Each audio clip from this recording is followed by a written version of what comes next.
right, well, welcome everyone. We don't have yet a quorum, I believe. We have four members, so I'll wait a few more minutes. We had a committed quorum for today's February business meeting that had to be rescheduled, a working business meeting. But welcome to our working business meeting, and it's being recorded and live streamed. There won't be public speaking sessions during this meeting. Do you think some of the council members are at the PEP meeting? No, I text a few, I think there were some incidents in the subway and people are stuck. But I think that they are hoping to make it soon.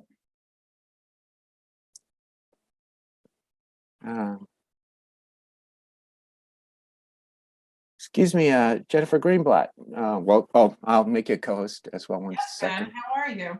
Good, good. Is there a time requirement before a meeting has to be No, called? Okay, no. that I didn't recall seeing that in the bylaws. All right.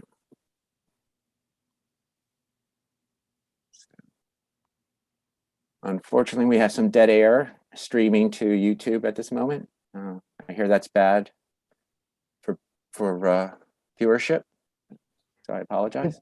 We're up at like 415 Twitter followers. This is like double when I inherited that account 2.5 years ago. So I'm like very, very impressed with us. So if we're looking for YouTube subscribers, I don't know, I can't help you there, but well, you know, all of our Twitter content is just really kind of amazing. We've that's great. We've also increased our email contact list. It's grown by 60% now. So that's been exciting. Oh, Janie, did I make you?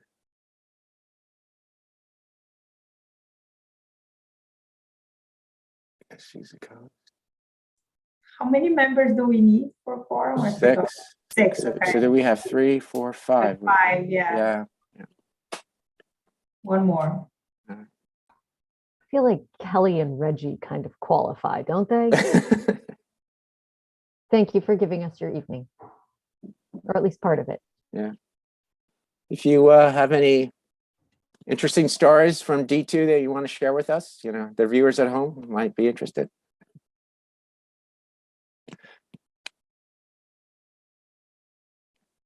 You shared with me the story the other day of the math. Yeah, no, that was good. I was gonna mention that he saw a great math class, right, Kelly? I can say that my 13-year-olds were jumping for joy at the extension of the high school application to March 11th. Gives them a few more chances to work on some essays. Yeah. But hey, I have a question. You know, there was the whole, like, you can request your lottery number, and I have emailed 3 times for my 8th grader and gotten nothing. Do you know if it's worth keeping pestering them about it or not? I know that some people have gotten their lottery numbers, but yeah, I've emailed 3 different times, and today I included the FOIL request email. you have a current 8th grader or one? I do. I have a current 8th grader. Yeah. So you want the number for that child? Yeah. I'm very proud that guidance counselor at his school told me I had the most balanced choice of like all of the things that she had seen. I said, well, I'm on the CEC. I know how this works. But, I think yesterday parents were saying that it took them some time to get the lottery number at the hearing that we had yesterday, if I remember correctly. How did that go? I wasn't able to join. Did you have good attendance? I think so. It was really high right then. Yeah, I looked at the registrants. There were about 430, and then the YouTube views last I saw was about 240 or 250. So I don't know, it's about 700 families if you at this point. So. Well, I admit that I subscribed to High School 411, and she gave a recap of the meeting last night to everybody who subscribes to that. So Oh, how is that? Do you recommend that service? Yeah. instead of having to go and look at every single different high school to figure out when they have tours, to me, at least, it was like, what, $175 well spent, to have somebody else be able to give you a digest of when to sign up for what. I'd done it for my older child as well, and it has paid off for this kid, and I will do it again next year for my 7th grader. Do you have a current 8th grader as well? I have a current 8th grader and a 7th grader. Yeah. Well, I think we're on the same timeline here. I have a 7th and 8th as well, and a high school. Are they announcing new tours that are happening still, that are still occurring? No? I don't Are think you- there's any new stuff. Kelly, if you don't get it, I'll forward you the email so that you I can don't see. want to break any propriety laws and, we'd have to split the 175. Please, on me. No, she was really great at like giving you a list of like, here's all the people who are doing things virtual, here's the people doing things in person, and helping break down like where the standards are, rubrics, things like that. Very helpful. All right. Kush has just joined us, and I think Robin Kelleher is about to join us too. Then we can start. Not sure who else is joining. But we have a quorum, so a meeting will be happening. Sorry, Ushma.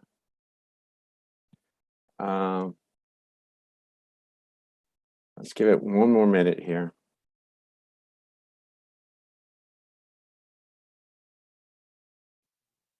I do think both Chen and Robin are joining us, but Chad and Robin are. I think Chen is dropping off a kid at soccer, but is going to be in and out. And Robin, last I heard, a train was moving. Our train was stuck. Yes. All right. Well, we should just get something started. Let's do a call to order then. The roll call. Is that okay, Janie? Yep, I'll do the roll call. Okay, you. for the working business meeting, Robin Bershi, Here. Ashik Das, Kush, Here. Daniela, Here. Lupe Hernandez, Robin Kelleher, Chen Kwok, Benjamin Morton, Here. Ushma Neal, Yeah. Lim Fong Sim is here, Leonard Silverman, see him, Lily Wu, see her, and Gabriela Calabia. So we have quorum. We have 6 council members. Okay. Oh, Robin Kelleher is joining right now. Okay. Second.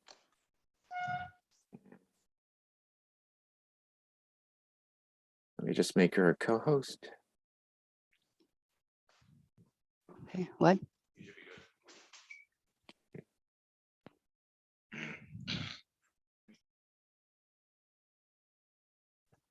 Robin, are you? Okay, I see Chen just entered the waiting room. Oh, he did. Okay. Okay, so I'll just wait.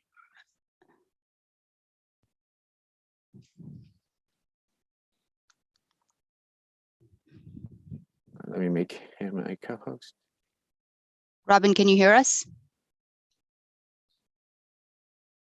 We just did roll call. So Robin and Chen, if you can just announce, give us a thumbs up or something, hands up.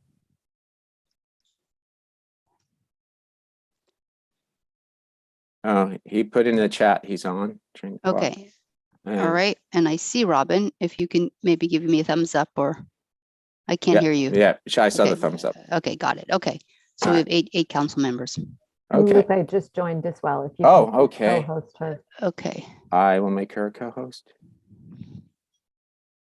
There you go.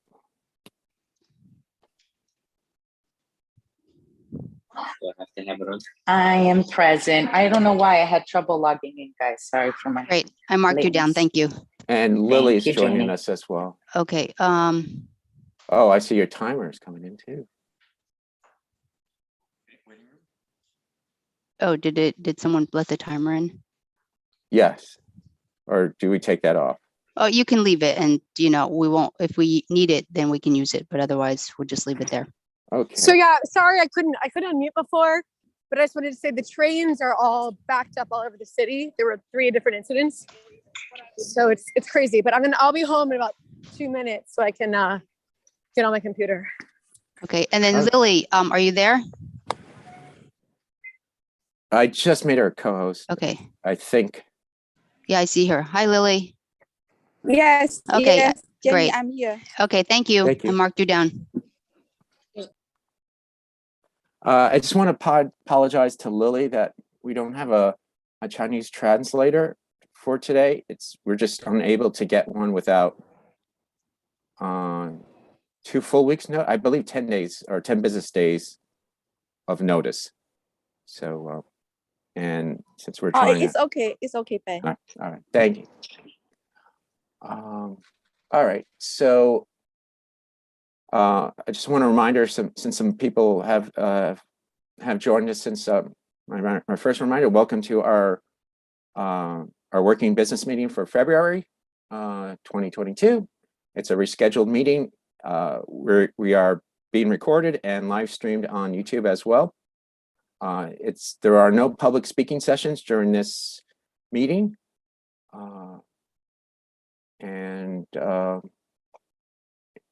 And since we have quorum, we can start. If there are any council members who haven't received everyone should be a co-host, I believe. So, all right.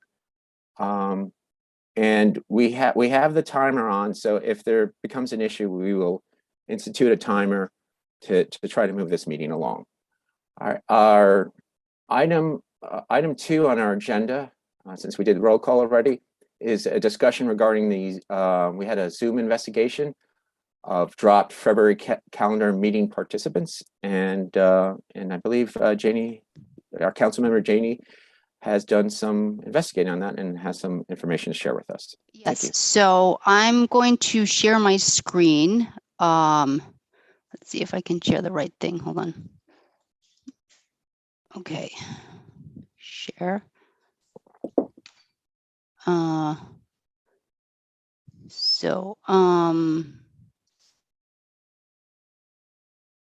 So can you see the notes by Lim Fong Sim? Because when I share it, I can't see what you're seeing. So I'm assuming that's all, you don't see the rest of the stuff that's on my computer. So Yes. I hosted a dialogue with Zoom via the chat function. And their front end reporting really doesn't provide the level of detail that we are looking for to figure out what transpired with regards to calls being disconnected and people not being able to rejoin the calls. So when I corresponded with the folks at Zoom, I asked them to take a look at the backend catalog to figure out what was going on. So, I basically gave them the names of the folks that I was looking for to figure out if the first thing was, can they find the participants? That's the first thing. The second thing was, can they identify whether they were actively removed by hosts or co-hosts? So in their reviewing of the catalog, they noted that nobody was removed by Zoom Trust and Safety. That's the function that if you report people, they have this compliance group that will remove people. That did not happen. The Zoom catalog also noted that no host or co-host actively removed participants. What they did note, though, is there were a number of people that were disconnected because of what they call connectivity or network issues.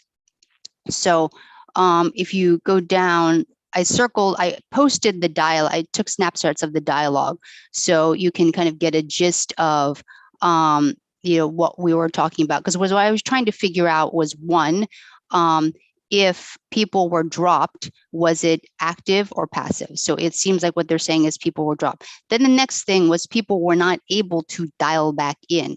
So one of the issues that we discovered was when you get dropped from a call due to connectivity issues, Zoom views this as the remover was removed. So there is an option in the basic Zoom setting that by default does not allow those participants to dial back in. So if you can see where you have this big circle, there's a thing that says allow remove participants to rejoin. The default setting is that it is off. So that was the reason why whoever was dropped was not able to rejoin. And again, I asked a couple of different ways to confirm that nobody was actively removed and nobody was actively not allowed to rejoin. So you can see the blue is what the Jessa Z said. And then if we scroll down, again, I gave them their names to look up, Ingrid Worthington and Frank Smith. Again, they noted that due to connectivity issues, they were disconnected, but Zoom assumed that they were removed. Again, I highlighted the basic setting is that the default setting is that removed participants cannot rejoin. That's the default setting, but we can set it the other way. So for our future calls get disconnected, they can just rejoin. Now, just to be clear, I asked again, if you see in the circle, I said, okay, so what you're saying is that if someone is disconnected to network issues, Zoom thinks that they were removed, and because the option to let them rejoin was not on, they could not rejoin. So I'm trying to kind of ask the question in multiple ways to make sure I understand what the back end of the system is saying. So I'll stop there. I had 3 discussions with 3 different help people, because again, I sometimes with these chat dialogue, I wanted to make sure that I was getting the same answer from each person to make sure that I haven't missed something. Because sometimes with the, when you do the chat help, one person says one thing and someone else says another thing. So there's more discussion here. This was in particular when we were talking about Michael Markowitz. Let's see, let's go down here. So this is where it looks like those 3 users, when it's those 3, this is where I was talking, Michael Markowitz was also, I asked them about, why he was dropped. And again, they were saying it was disconnecting from the meeting. And, they're talking about a Zoom app crash, which again is the same thing as being disconnected. So I'm going to pause here and see if anybody has any questions that I can answer. If I can answer, I'm happy to go back to Zoom and pose questions and report back to the committee. Okay. Lupe has her hand raised. Yes. Hi. So my question is the screenshot that I think we shared with you guys that night from the participant that was disconnected, removed, Yes. whatever it was. The message she received said she was unable to rejoin because she was removed. Yes, It didn't exactly. say that she was disconnected or the system issue No, so failed. again, Okay. what Zoom tells me is that if you are disconnected, so if you're on Zoom and you say leave the meeting, it notes you as leaving the meeting. But if you are disconnected, it thinks that you have been removed, which doesn't make sense, but that's not Right. We're not here to talk about system architecture, but so they think that you're removed. Therefore, when you try to call back in, it won't let you in because it thinks the caller was removed. So a Okay. simple remedy to that is in the future, there's this thing is allow remove participants to rejoin. So now we have that setting on. So if somebody gets dropped, and the system thinks they're removed, we have the setting on that allows them to rejoin regardless. This is a default setting that I think it's in a couple, it's like one level in. And I think since we haven't been having the kind of open chat or we never really focused on that. So it took us a little while to figure out, that was one of the buttons that was causing the problem. Can I just add to that, Janie, Oh. that just 1 second, that button to rejoin is hidden. So it's defaulted.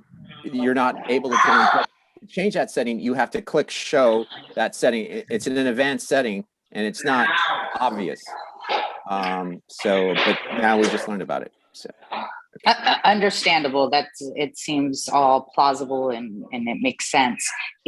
Now my concern would be for if there ever comes a time or a place where we do need to remove somebody for being disruptive or inappropriate, are those people able to rejoin? Yeah, due to this unfortunately, setting? yes. I think the answer is going to be yes. So this is a separate, there's like a section that you can provide feedback to Zoom as to what things you think they should fix in the system. And this is one of the issues. I basically described the conundrum that we have to see if they can, have a different button. But that is a good point. So I think Right. that's if we what can definitely follow up with that. And then just to although this particular part is not on our agenda, if I need to bring it up during new business towards the end, but I think it's important that we definitely discuss, regardless if none of our co-hosts, none of us as council members had anything to do with these 3 people. And actually it was only 2 people. And I think that was very misunderstood at our last meeting, where it was Mark Markowitz and Ingrid that was removed or disconnected, or however way you want to call it. We're unable to rejoin, right? Frank Smith was never a part of that. But I do think that what happened in the chat between council members and Frank Smith, we should discuss. I don't know if it's appropriate at this time or if we need to bring it up during new business, but it is definitely something that we should tackle now before our next calendar meeting, where we will have, if we plan on having the chat open again. Thank you. Kush, you have your hand raised.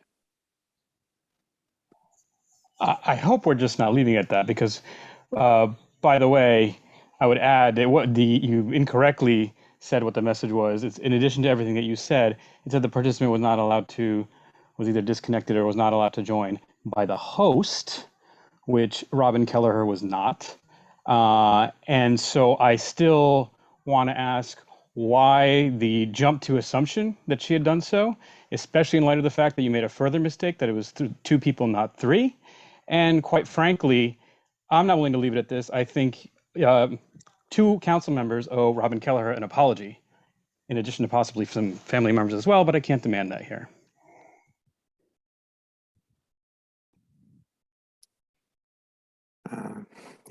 Yes, Lupe? Can I just add to Kirsch that I think Jane used a word that is very appropriate, conundrum. For me, the biggest conundrum is why people jump so quickly to the conclusion that Robin Kelleher had kicked out some members instead of just even asking for an investigation first. I think before we make accusations, we should ask for investigation and facts.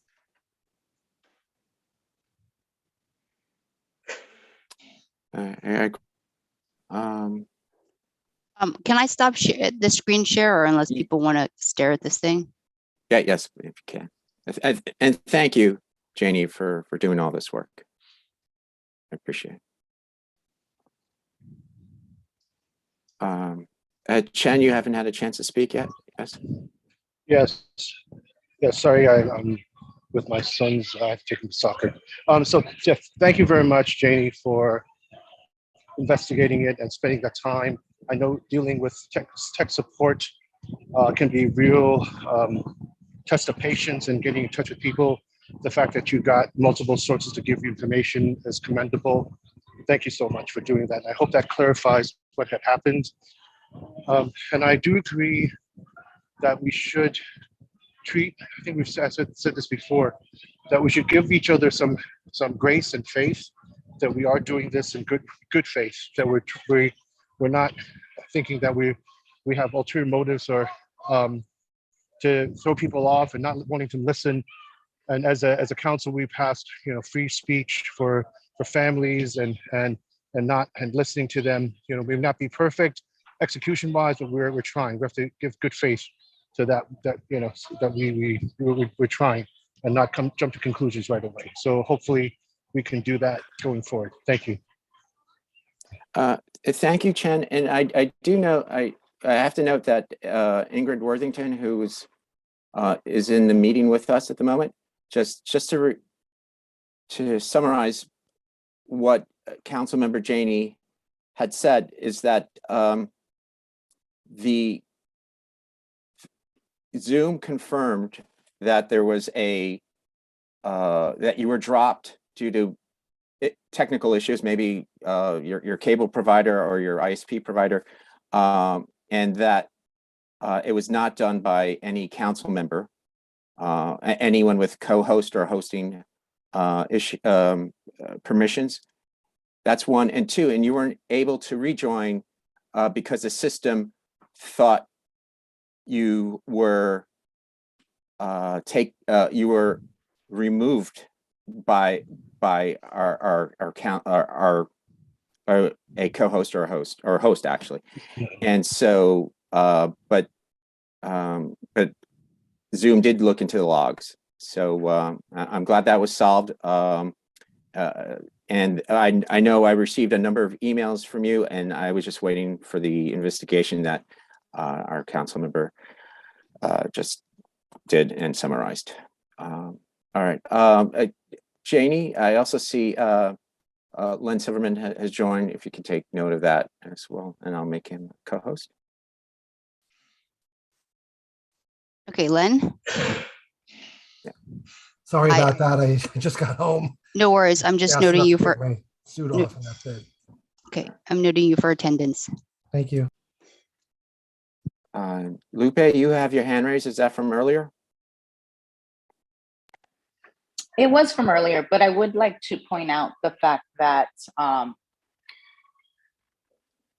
I don't believe that any council member attacked any council member regarding this issue. I think I brought it up in regards to the fact that there were messages being sent individually to public participants, which was a direct violation of what we kind of agreed upon when we decided to do the trial of the chat. I saw it firsthand and had to kind of give a warning, and I did so individually to our fellow council member. I did not feel the need to put that in the chat for everyone to see, but I don't think it was appropriate for any council member to directly reprimand someone. So when you have two participants feeling threatened by direct messages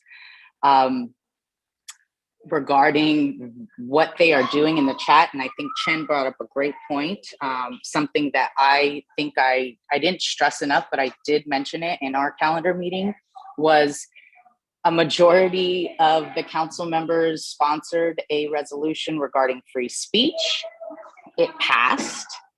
I think the parent engagement was a huge key on why we decided to do the pilot. And we purposely, in fact, it was specifically asked to put the chat on right when superintendent started his presentation.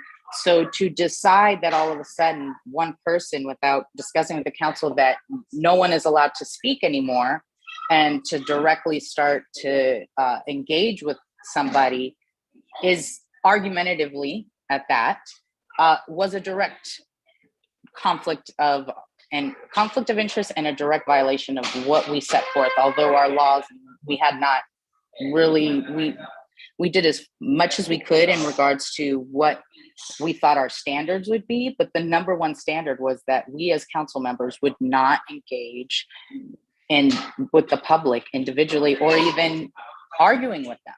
And that was done by two council members. So I think from this point going forward, and that's what I said, whether we continue this conversation right now or I bring it up during the new business, whatever you feel is best, but I think we need to agree as a council how we will handle any disruptions that you may find. If you find it offensive, what we need to do. because one person should not be deciding that someone is speaking ill towards someone else, when I thought that they were having a discussion and they were talking back and forth with one another. I don't think that we have a right to be able to say that that was inappropriate. And nobody could feel attacked if you were threatening to remove somebody and then all of a sudden they get messages that they were removed. It's not like it came out of nowhere. So let's please keep that in mind. Nobody was attacked. Lupe, thank you very much. I respectfully disagree. I think you changed the subject very artfully. I think it's quite clear on the video that Robin Kelleher was pointedly attacked. And it's quite, I mean, it's in the video, you can watch it. And I do think, and I apologize to you, Robin Kelleher, for not stopping that and calling for an investigation of what had transpired. So I apologize for my inability to change the meeting the way it was progressing. Janie, you have your hand raised. Yes. So I think we should have this discussion in new business so we can get through the other agenda items. Yeah.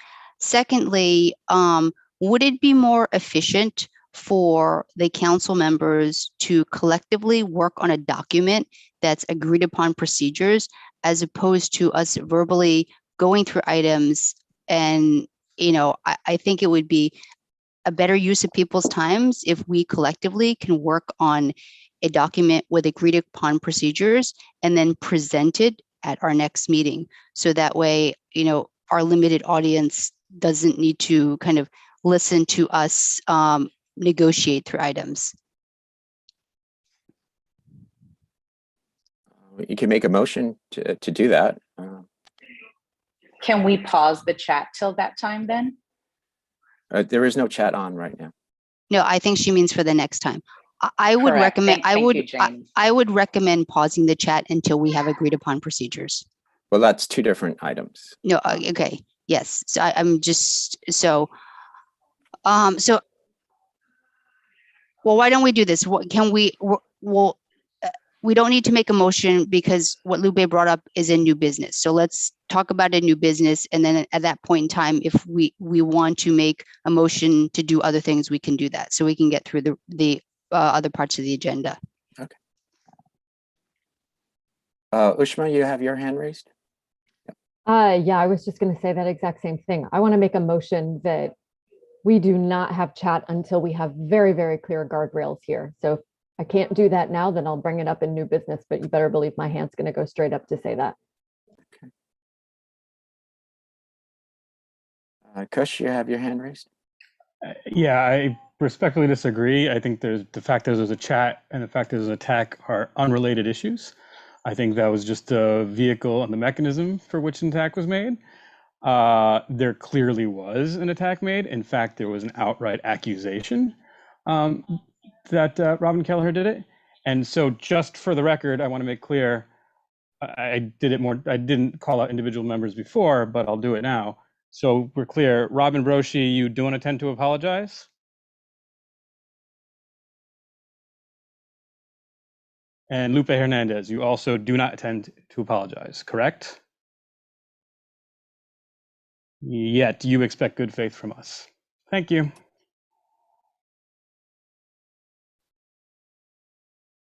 All right. Okay, I guess we're moving to the next agenda item. It's unfortunate. The next agenda item is to decide the format of the March 8 town hall with Chancellor Banks. And let me just read an email from Aisha George. She's not available to be here, nor is Michelle Chang available to be here today, but she did email me just the following. I said I'd read it to the council members here.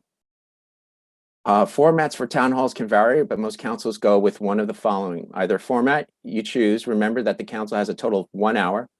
Please see the usual sequence of events, and I'll read them below. Okay, so the council members, we join at 6 p.m.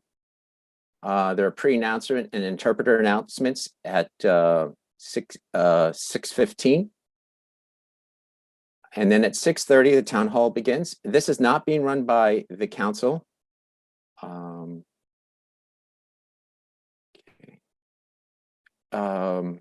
Chancellor delivers brief remarks at 6:35. And at 6:40, Chancellor takes questions from the CEC members, and that goes till 7:30. So there are 50 minutes of which the Chancellor can take questions and respond to them. I've been on a meeting with the Chancellor. I assume many of you were on it too, one of the town halls. And he answers more rapidly than other chancellors in the past, but he may not get to all our questions. So keep that in mind. My suggestion for the town hall, and I'm open to hearing everybody else's, is to do something that similar to what we did with the CECD2 did with Chancellor Carranza on December 8th in 2020, which was we had categories and the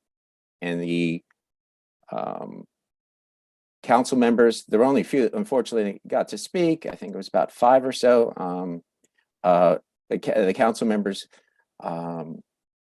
did ask these questions that were represented a lot of the categories that families or parents or our community submitted to our council. So one, my proposal would be to still, of course, get feedback, questions from the community. Two, I would also like to have category ideas submitted in a spreadsheet that I format for the council, and then we can rank these categories, and that would be the category questions would be ranked.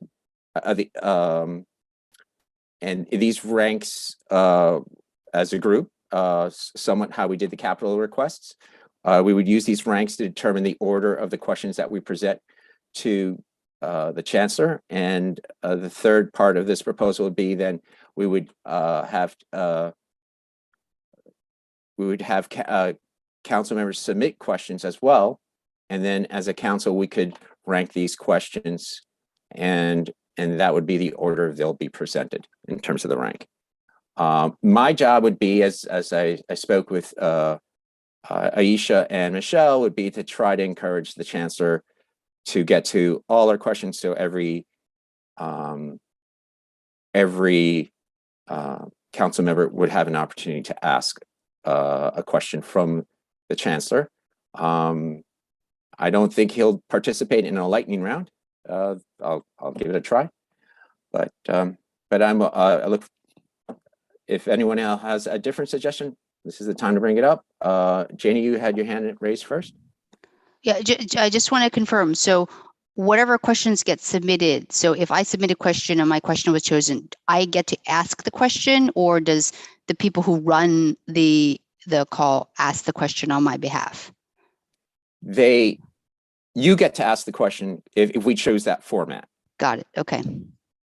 And that's what happened when I was lucky enough to have my question asked at our last chancellor meeting. But so you would have that opportunity. But what we would do is that we would rank the categories and then rank the questions. So if the category is the first category chosen to as a council to in my proposal, then and then we would then choose the question. So each of us will have an opportunity to ask one question, but also the questions that we collect from the community would also be submitted to the DOE Central, and they hopefully would be able to respond to to as many or all of them as well. Len, you have your hand raised next. Yeah, I just want to say, as you may recall, at our last chancellor's meeting when he came to District 2, there were some of us, myself included, I think Tom Rockledge was the other person. We didn't get to have our questions asked. And what was concerning to me was it was questionable in terms of the methodology and how that question selection process was done. Opening it to potential questions of bias, things like that, which I think is really not something we should try to, it's something we should avoid at all costs. So whatever method we do agree upon, I think we need to ensure that it's going to be fair, that there's a predictability. We always I talk about predictability with regards to admissions, but a predictability with regards to the questions and a procedure so that whatever we agree upon, you'll be able to understand if your question is next, or if you will have a right to question, or what the order is, because I don't think it was done fairly last time. And I don't want to have this council opened up to the same questions in terms of a lack of fairness. So I appreciate what you're doing. I just hope that whatever we do decide on, it will be open, transparent, and allow for as much council input as possible. Thank you. I agree with you, Len, and I'm going to do my best to try to convince the chancellor to respond no longer than 4 minutes per question so we can get to everyone. I really hope he will agree to that. It's better for everyone. I know everyone in the council deserves an opportunity. I remember how you and Tom got jumped, and that was unfortunate. So, Ushra, you have your hand. I came to say the exact same thing. I didn't even get an opportunity to ask a question. It wasn't even prioritized. So I just wanted to confirm that your initial intention is to make sure that all of us on the council at least get to ask one question before we open it to public. All right, all in, totally agree. Yeah, and we did. I don't believe we had a spreadsheet last time on how things were chosen. It just kind of happened. Could I just interject for 1 second? Yeah. I think, Ben, it would be very helpful also if we told the chancellor that that was our actual intention, to try to give every council member a chance. I've been at meetings with the chancellor, and he does tend to, go off, not as much as Carranza, but if he knows up front that, look, we really want to give everybody the opportunity, I think that would be very helpful to the process. I absolutely agree. And if we can get all 12 questions, then I succeeded in advocating for our council. And I do think that as not only as parents, but as council members, we probably have a good idea of a lot of the concerns of our community. So I think we can do a good job. But as well as if we collect a lot of questions, we may find something very interesting there as well, that we've missed, and we can always push to have the chancellor ask that as well. Kush, your hand is raised. Yeah. Yeah, hi. Quick question. The CEC that we observed the counselor speak at, I believe it was 28. Is that correct? Or whatever it was. But I went to the first one. I don't recall. I think it was 28 or 26. I want to say 28. Could we suggestion? Can you reach out to that president and see if he has any feedback and what worked well and what didn't, and kind of what he needed to do in terms of submitting questions? Do they need to be previewed? How far in advance? All that stuff. I spoke with Aisha and Michelle as well. So we need to provide categories. We don't have to necessarily provide the questions, but we need to provide categories to the DOE, I guess the chancellor as well, so they can be prepared. No, I believe you're going to do all the homework there. I just think the president's view and how it went that evening might also be helpful. And what I could try. That's all. Janie, yes. Yeah, so the collecting of parents' questions, is that through us, or are they going to send it to whomever's organizing the Chancellor Forum?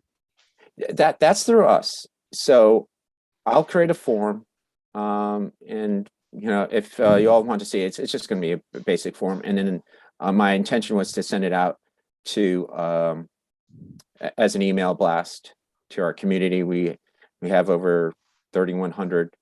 Okay, got it. Our task as CECD2 is intake of all parent questions as well as questions from each committee member, and then in some organized fashion to figure out amongst the committee members. Council members. Amongst the council members, ideally everybody gets one question. But if one person has 5 questions, how do you organize it in terms of sequence? I guess that's the first thing. Then the second is, how are we going to categorize the parents? So all the questions coming in, the parents, I'm assuming a lot of them could be duplicative. Is there a concept that we take all the questions, we categorize them? Some of them we can conflate because they may be similar.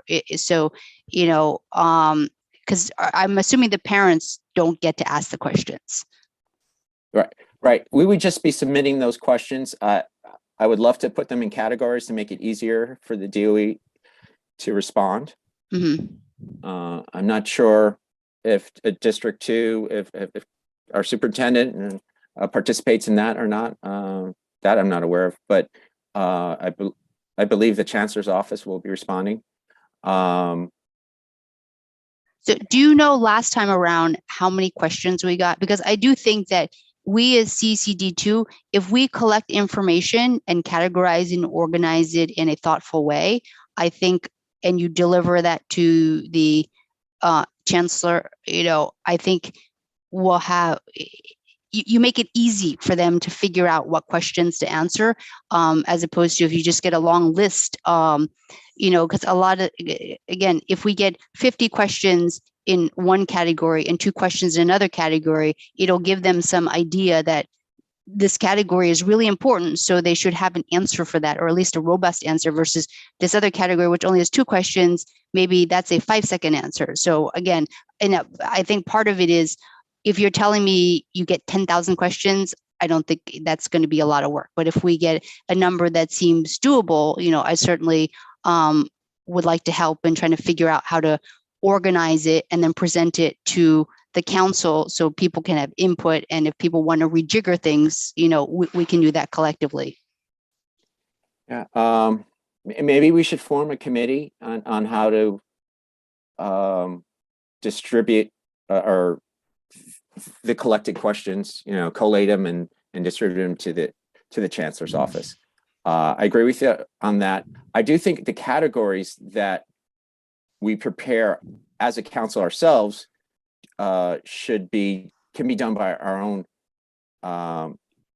council members, and then we create our own. Our council then creates questions that we then address to the chancellor.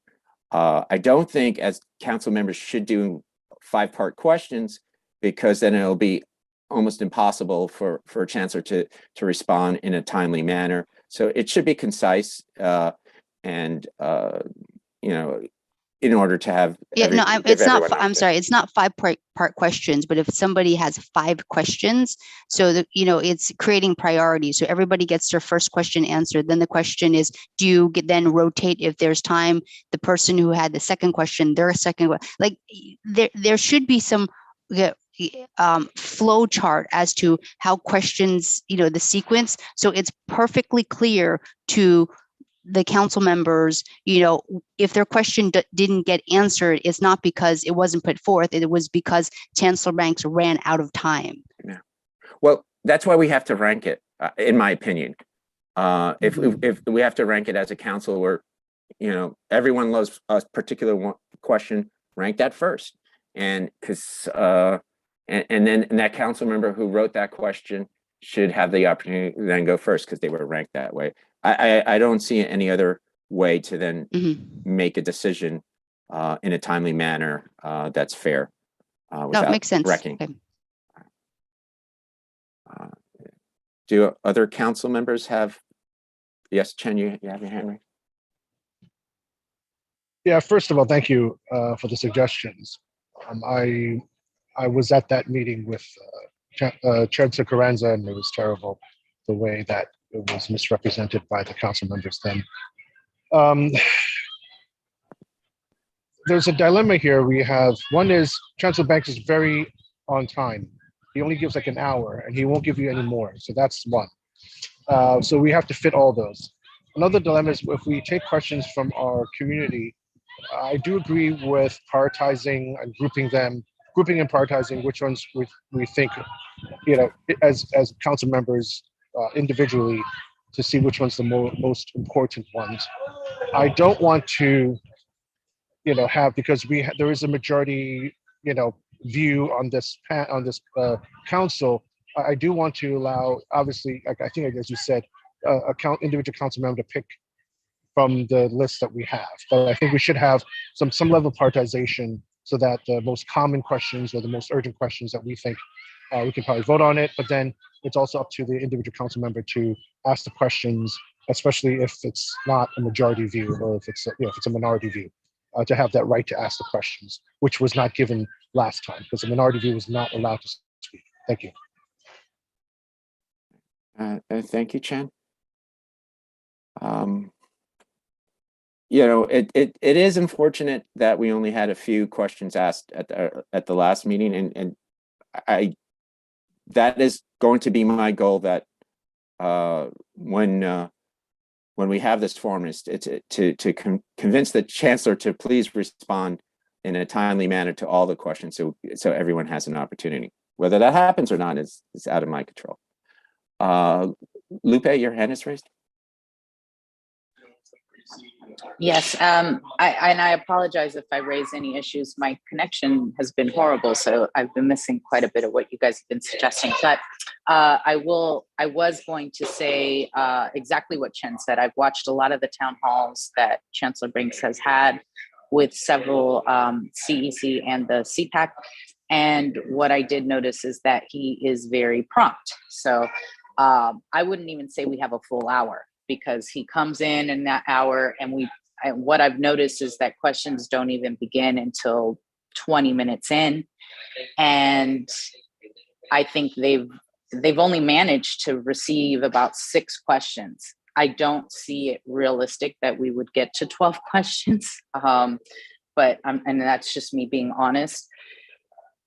However, and I do appreciate Chen looking out for the minority view on this council. That was one of my biggest concerns. If we as a council are ranking some of the public comments or questions that we're receiving from our district and parents and families.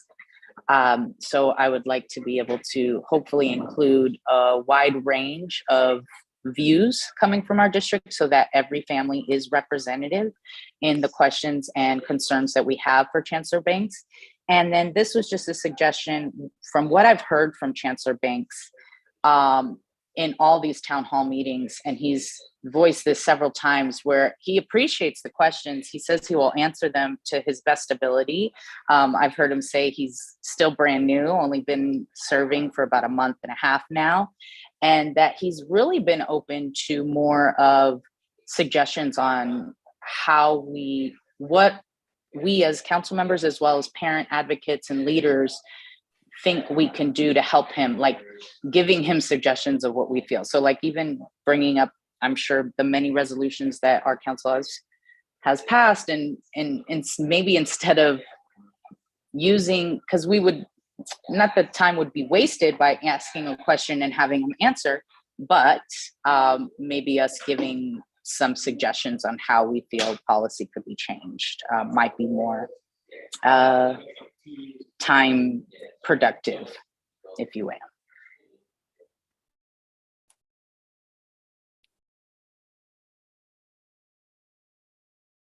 All right. Are there any other council comments or suggestions?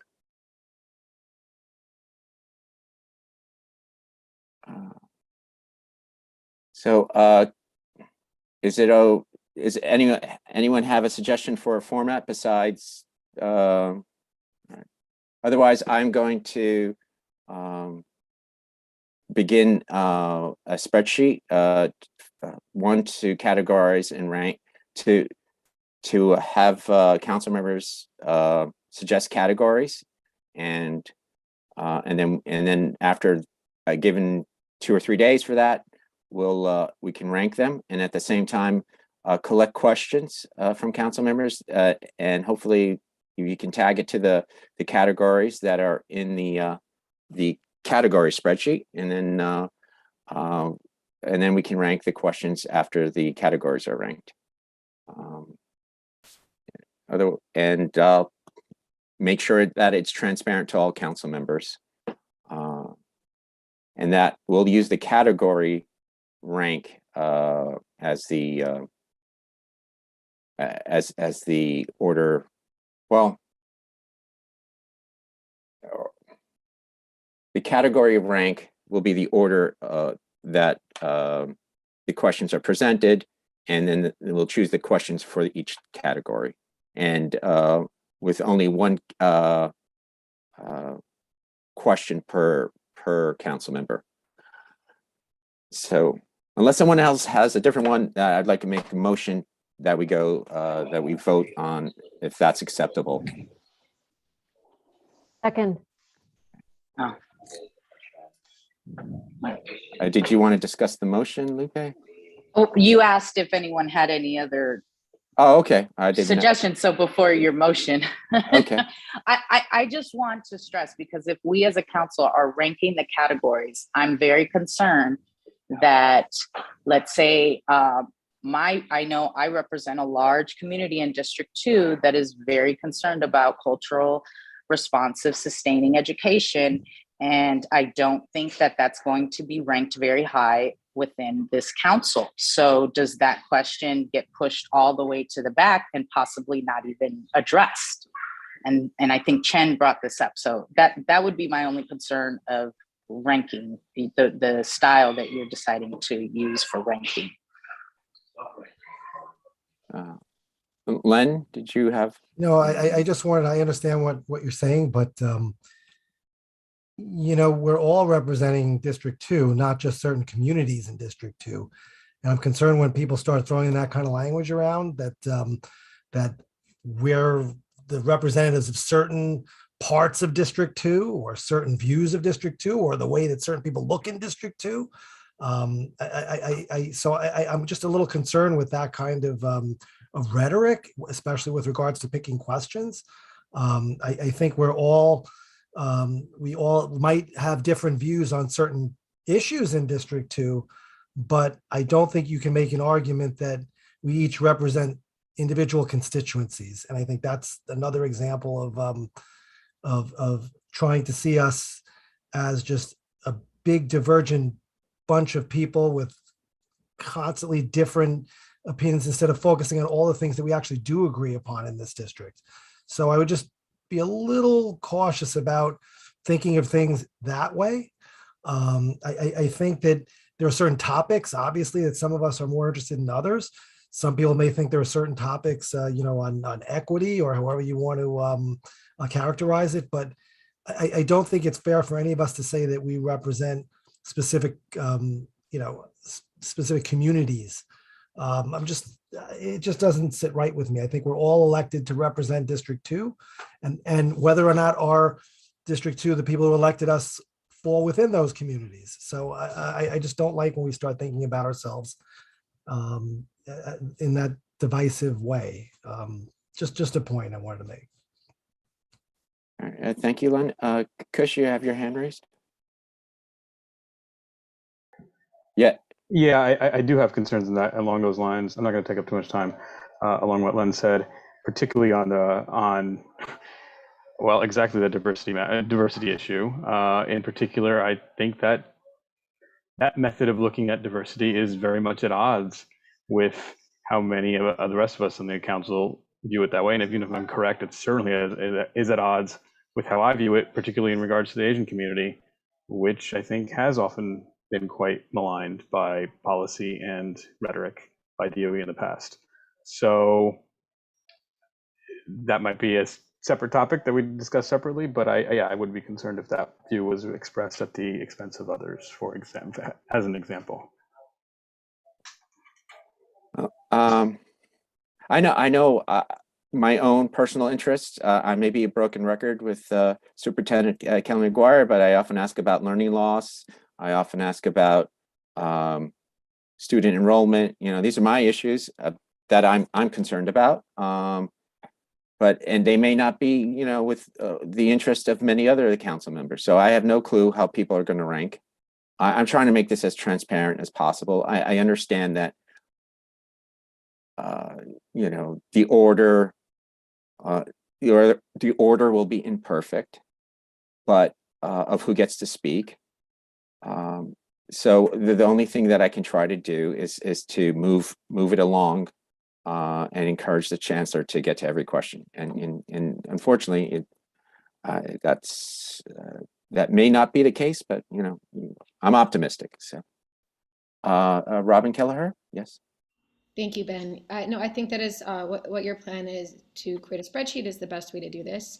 And I just want to point out that that what I've been speaking about most recently directly affects all of our children and all the children in our district about safety and safety agents and transparency and communication with families. And I think that's something that all families are interested and concerned about indisputably.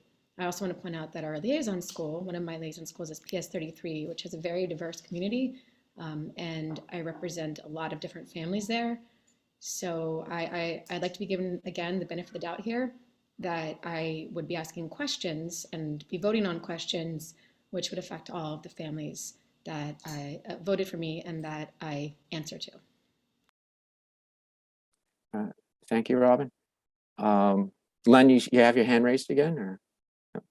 Sorry, it was just from before. Yeah. Sorry. So I will make that motion again, that I wanted to vote on the format that I proposed, and I believe Ushma had seconded that. Is that correct? I did. Can I just, a point of order, can you state what the format is for the record? Yeah. Because when the minutes are done, that needs to be in there. Thank you. Okay. The format that I propose is to have council members submit categories into a spreadsheet and then rank them. And that rank will be the order that we submit questions to the chancellor. Then I would like council members, as part 2, to submit questions for each category, and then we will rank the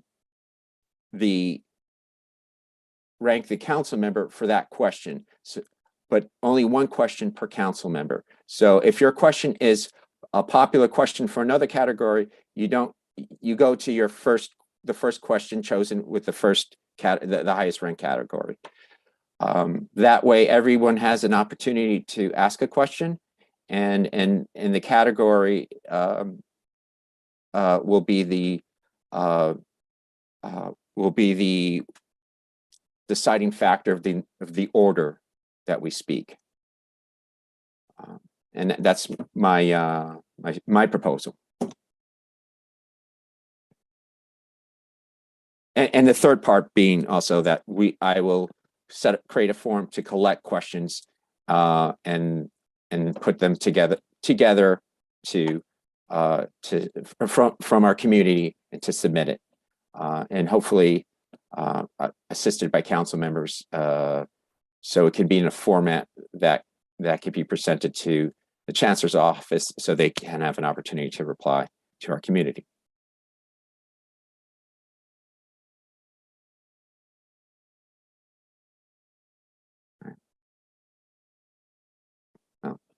All right. So if no, I'm sorry, Janie, if you want to.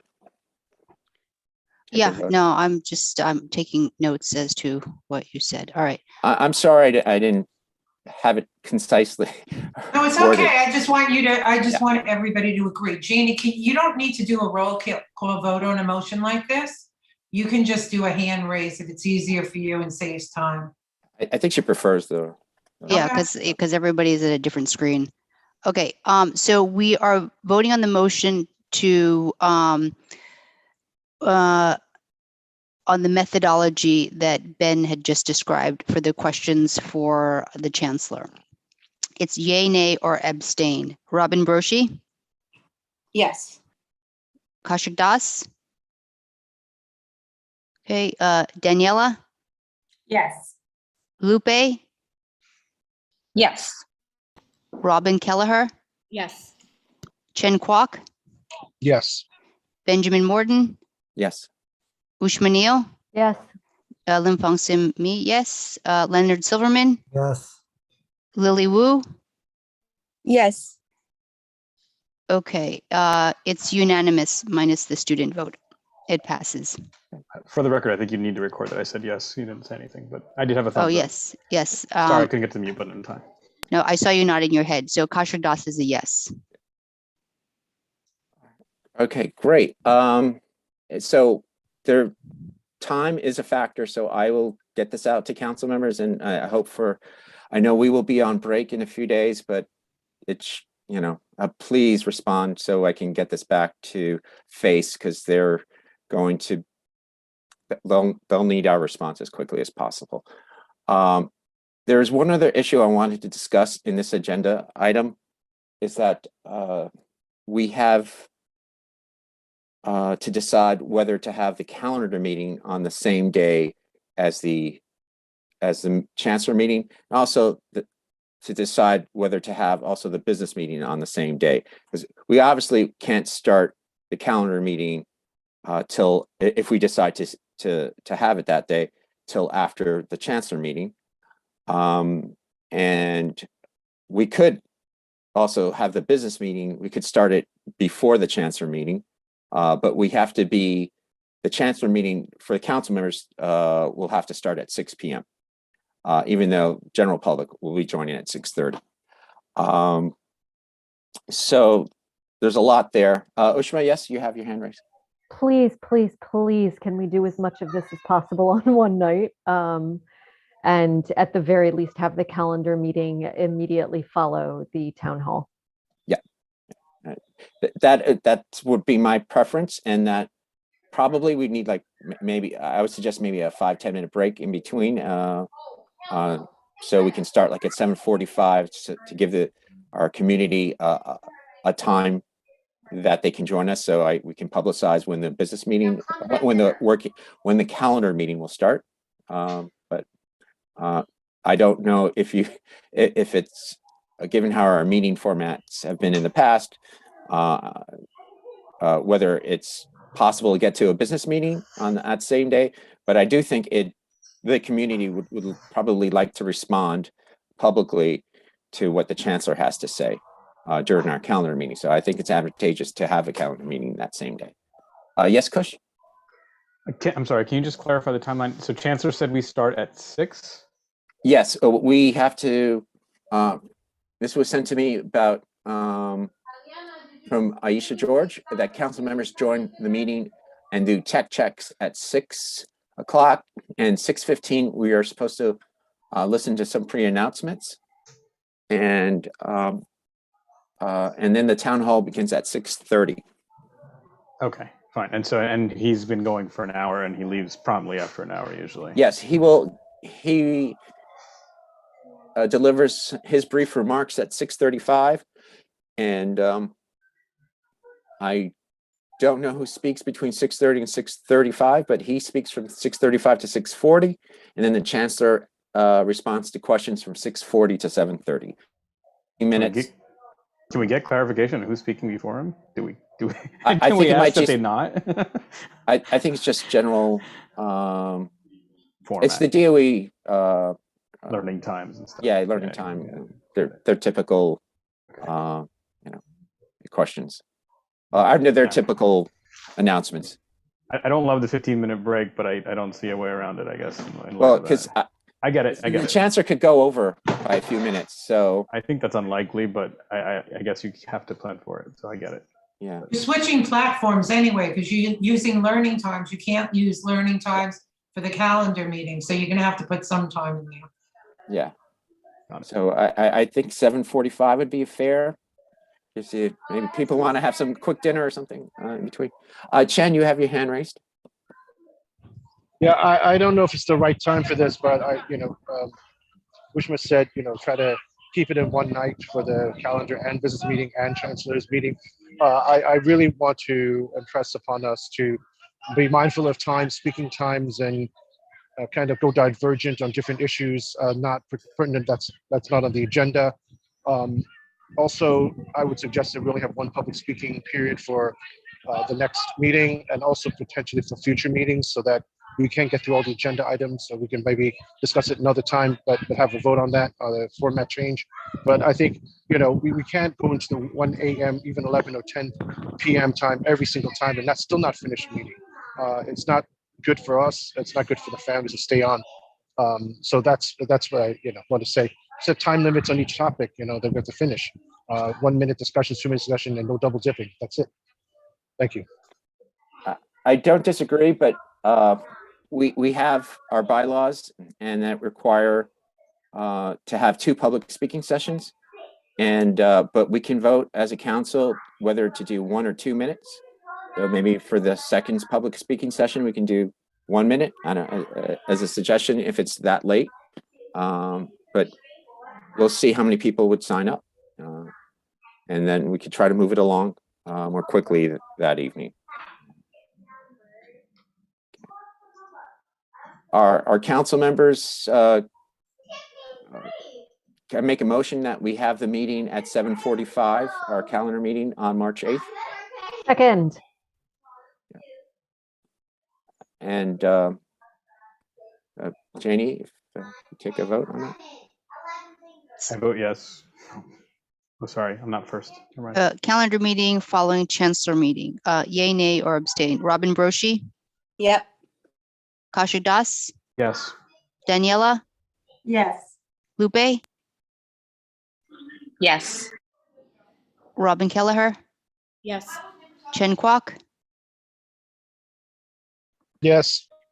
Benjamin Morton, Yes. Ushma Neal, Yes. Lim Fong Sim, yes. Leonard Silverman, Yes. Lily Wu.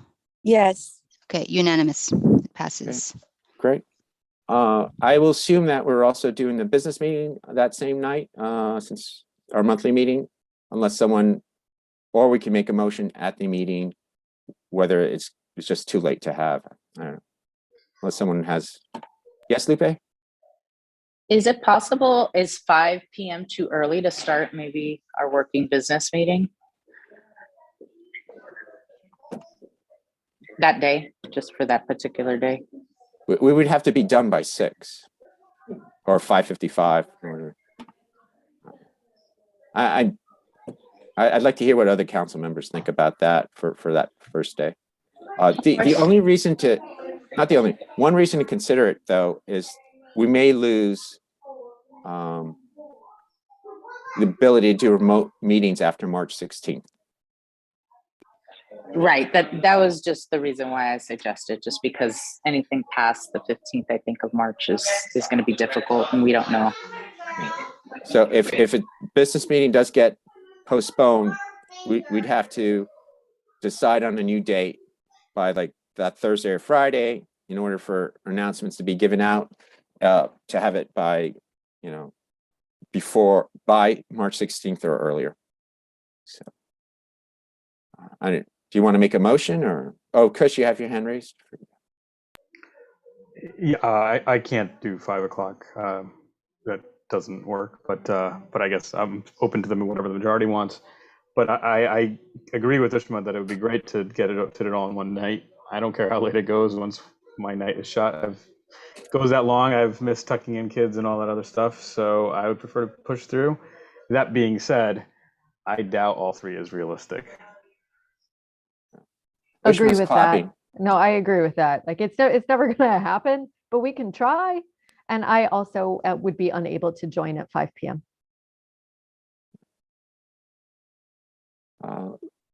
Lupe, if you want to make a motion on that, you're welcome to.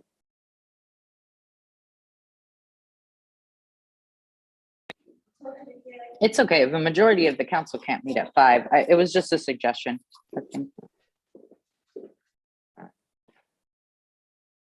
Okay. All right, so let me just check the next agenda item. Second. All right. Are there any liaison updates? Does anyone want to share? No. All right, so I'll move on to the next one. Oh, Chen, yes, you have your hand raised. Yeah, the only one I have is the PS 111 and City Knoll extension, temporary extension of the co-location is being discussed and voted on PP tonight. All the families there, the communities are supportive, so I don't see it as a problem. I couldn't join to speak in support, but I'm here, so I just want to highlight that. Thank you, Chen. And Councilmember Chen Kwok, he was at the public hearing with Superintendent Kelly McGuire for City Knoll and PS 111, and I think everyone there was quite happy with the arrangement. So hopefully it gets extended by PEP. Yes, Councilmember Robin Kelleher. Yes, we're having a meeting on Friday with Philip Banks about safety.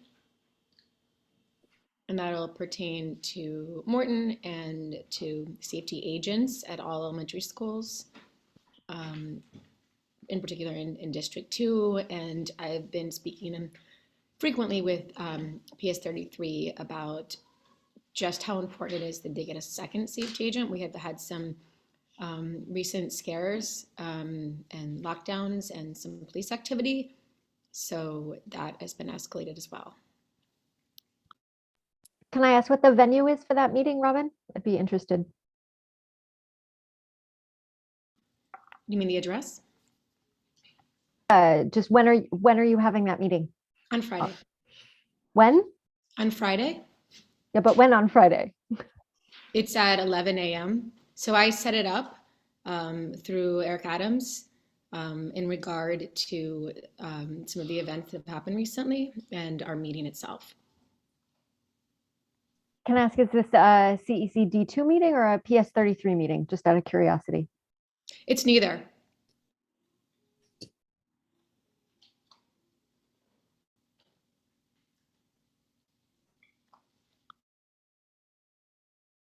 Okay. Lupe, you have your hand raised. Just an update. I did go back to one of my liaison schools that was brought up regarding safety agents. I think it was said that our PS 234 only had one safety agent, and I did check in with them, and that is not the case. They've had all their safety agents that have been working there, and we are not down any safety agents there. So thankfully, but that has not been an issue for PS 234. It was asked for me to just clarify and put that on the record because it was stated that they were down one, or they were only down to one, and that's not the truth. Okay, thank you. Councilmember Chen Kwok, yes. Yeah. You have your hand raised. Yes, sorry, my phone doesn't react so fast. Yes, Councilmember Kelleher, I was just wondering if that meeting, is that open for us to join, of people who are interested to join as a council? Or is that more of a fixed closed meeting that I trust you will do well in it, but I just to see if that was open to people who want to also participate. Yes, thank you for asking. No, it's not. It's a closed meeting. They specified who they wanted to speak with. Thank you.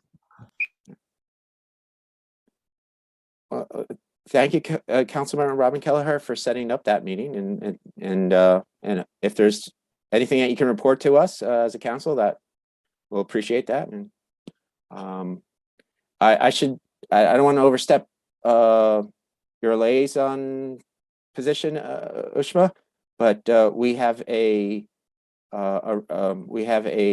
meeting with 75 Morton, the principal there.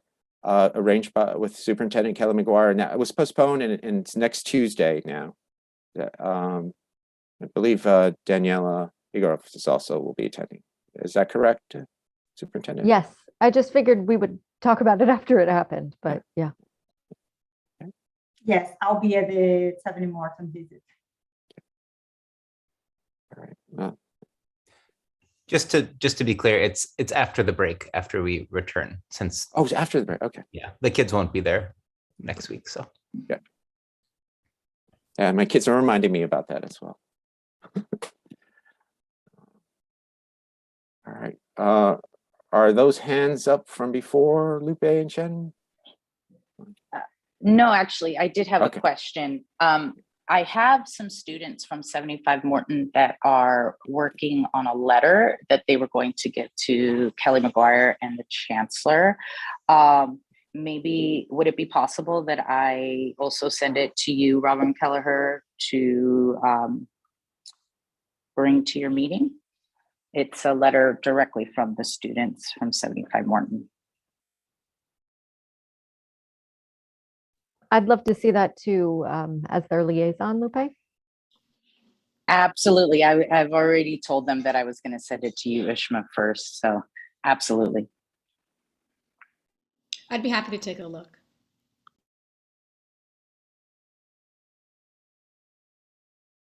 Okay.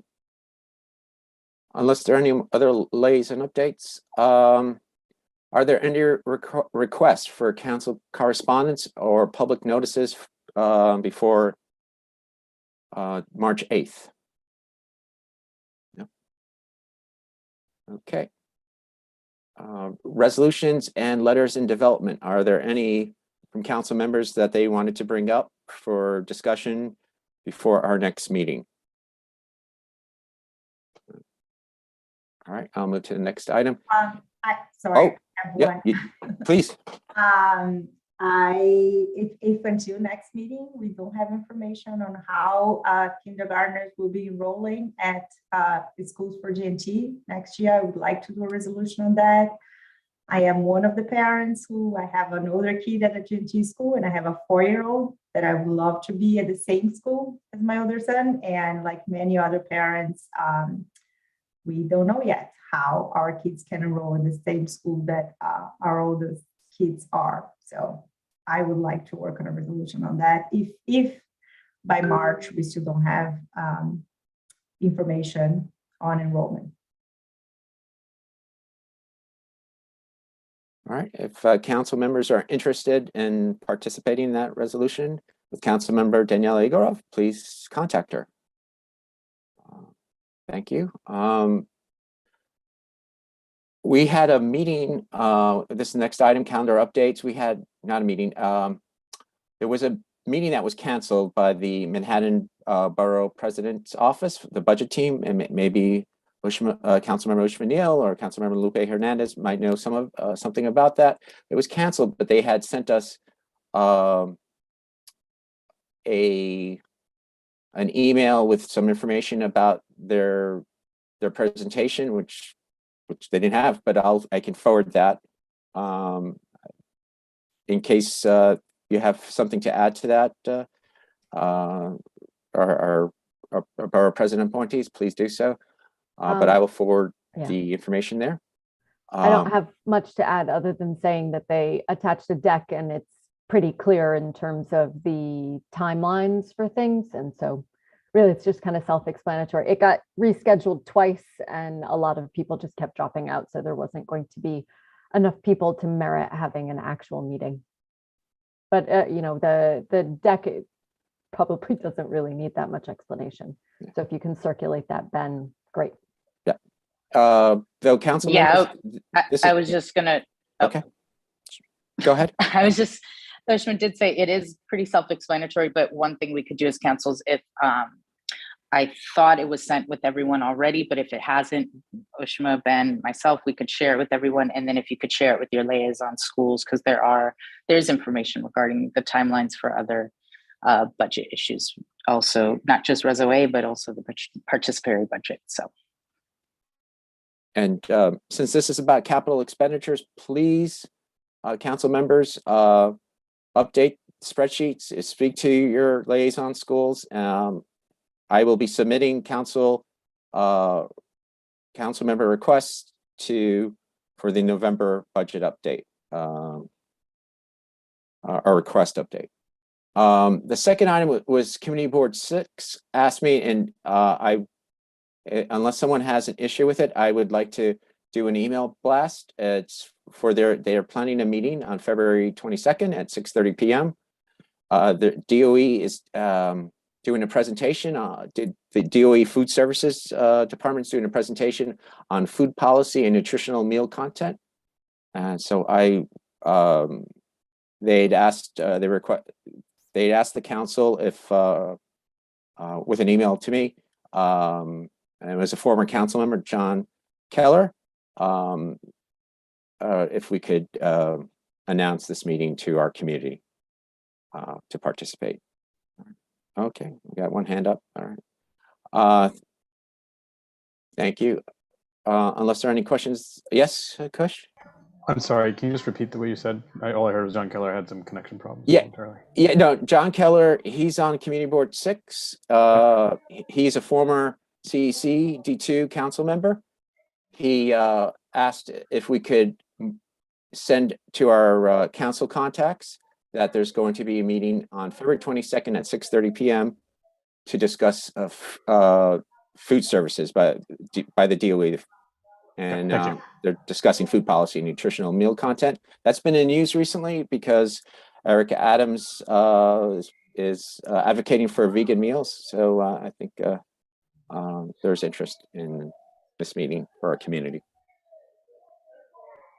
All right.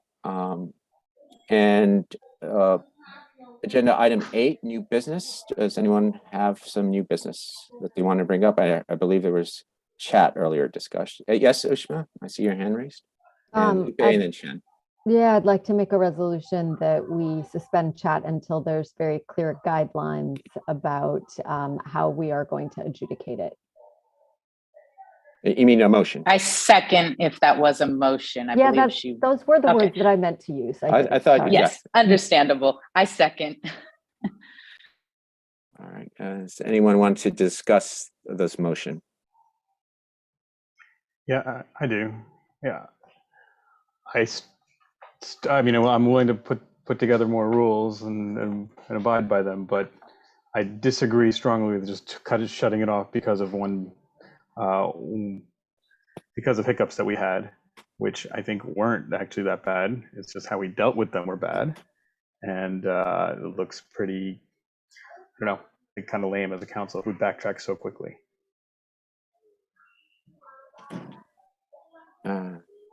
Daniela? I also don't see, I don't think the chat was the problem. I think the problem was council members making accusations and overreacting to things that were happening. I don't think that the chat was particularly the problem. So I would be comfortable continuing the chat. And I think we all need to observe our own behavior here. Councilmember Len Silverman, yes. So when we last discussed the chat, I spoke in favor of the chat. You know, I think it serves a valuable use, especially as a question asking tool for our community. I also think that it keeps people engaged. I also had said when I had that discussion that I don't think council members should be engaging with people in the chat. And I don't know if that's the way it played out last time. But I have to tell you the amount of time that this issue has consumed in terms of things going back and forth with different council members and accusations and discussions about who was rude to who and who booted who and why someone was removed. And I mean, it's just not worth it to me. So maybe if we want to use the chat solely for the purpose of asking informational questions that aren't directed towards a specific council member or reference a specific council member, that's fine. But quite frankly, the amount of agita and aggravation and back and forth vitriol that has resulted from our last meeting alone, it's just not worth it. I just don't see it as worth it unless we, as Kush said, you know, have really strong rules and just limit it to its informational purposes. Engagement, we wouldn't have an engagement session in a live session with people asking questions back and forth like that. So I don't see why we need to have a chat that basically serves the same function. Thank you, Councilmember Silverman. Janie. Yeah, I agree with what Len's said also. You know, I think I think the idea behind the chat is to give parents a voice. I support that. But I think without having agreed upon procedures, it's very hard for us or it's very hard for me as a council member to shut somebody down. If it's stated in writing, you do X, Y, and Z, and I witness you do X, Y, and Z, then that gives me the authority to call you out. Right now, it's not clearly stated. Also, if you look at the notes of the chat that happened at the prior meeting, it's not entirely clear that it was all that constructive. I'm not saying that in the future it will be, but you know, I support having the chat function. We need to have rules of engagement. To me, it's not about, you know, taking away parent voices. We need to have rules of engagement, and then we can open it up. I think we did a pilot to see if we can get it to work without someone spending time and creating these rules.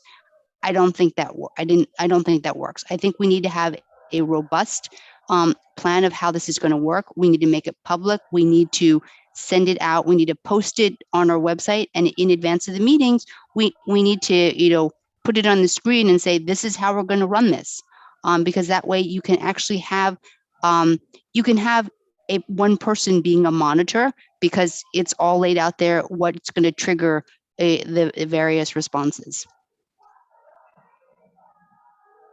Okay, Councilmember Chen Kwok, yes. Yes, thank you. I'm in favor of the chat. To enhance communications, but it's also to the council and have visibility for what has been posted by others. I do agree that we tried out something as a pilot. We see some of the negatives. I think it's a good time to go back a little bit and reevaluate. I agree with putting in more stronger guidelines, and as Len and Jenny has mentioned, like having it posted ahead of time, very clear.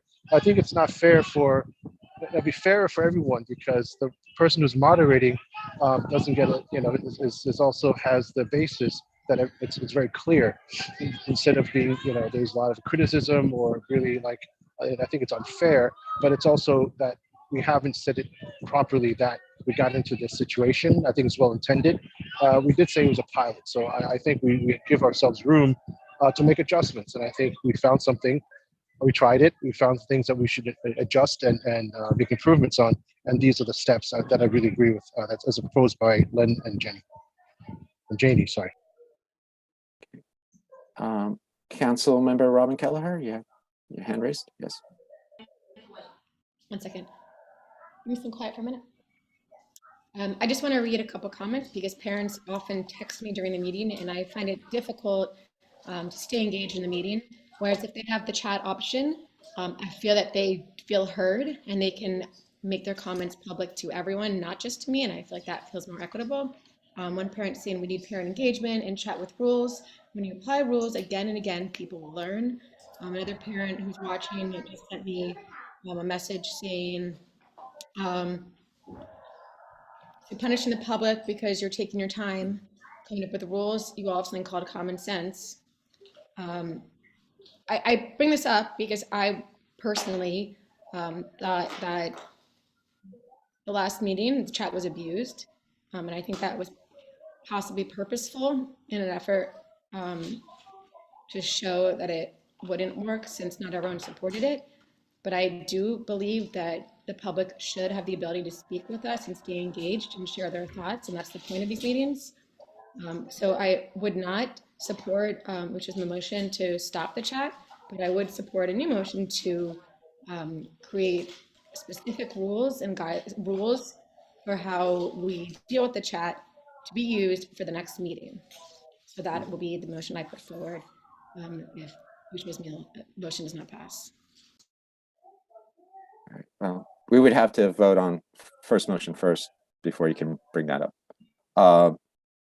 Len Silverman, council member. The problem again is, where do you post those rules? Do you put those rules at the beginning of the chat? What happens when people come in later or aren't there in the beginning? I can tell you that as Ushma and I were certainly in the past responsible sometimes just for the speaker list, that's an enormous amount of work. I can't even imagine somebody sitting there and trying to moderate a chat at the same time they're trying to be a council member, trying to be engaged at our meetings with this whole sideshow going on. So again, I think it's great to have rules. I think that it should be limited to just informational purposes with no engagement, directed towards a single council member, and certainly no back and forth with where we're opening ourselves up to this kind of conflicts with people. But I'm concerned again, even if you have rules, what if people come late?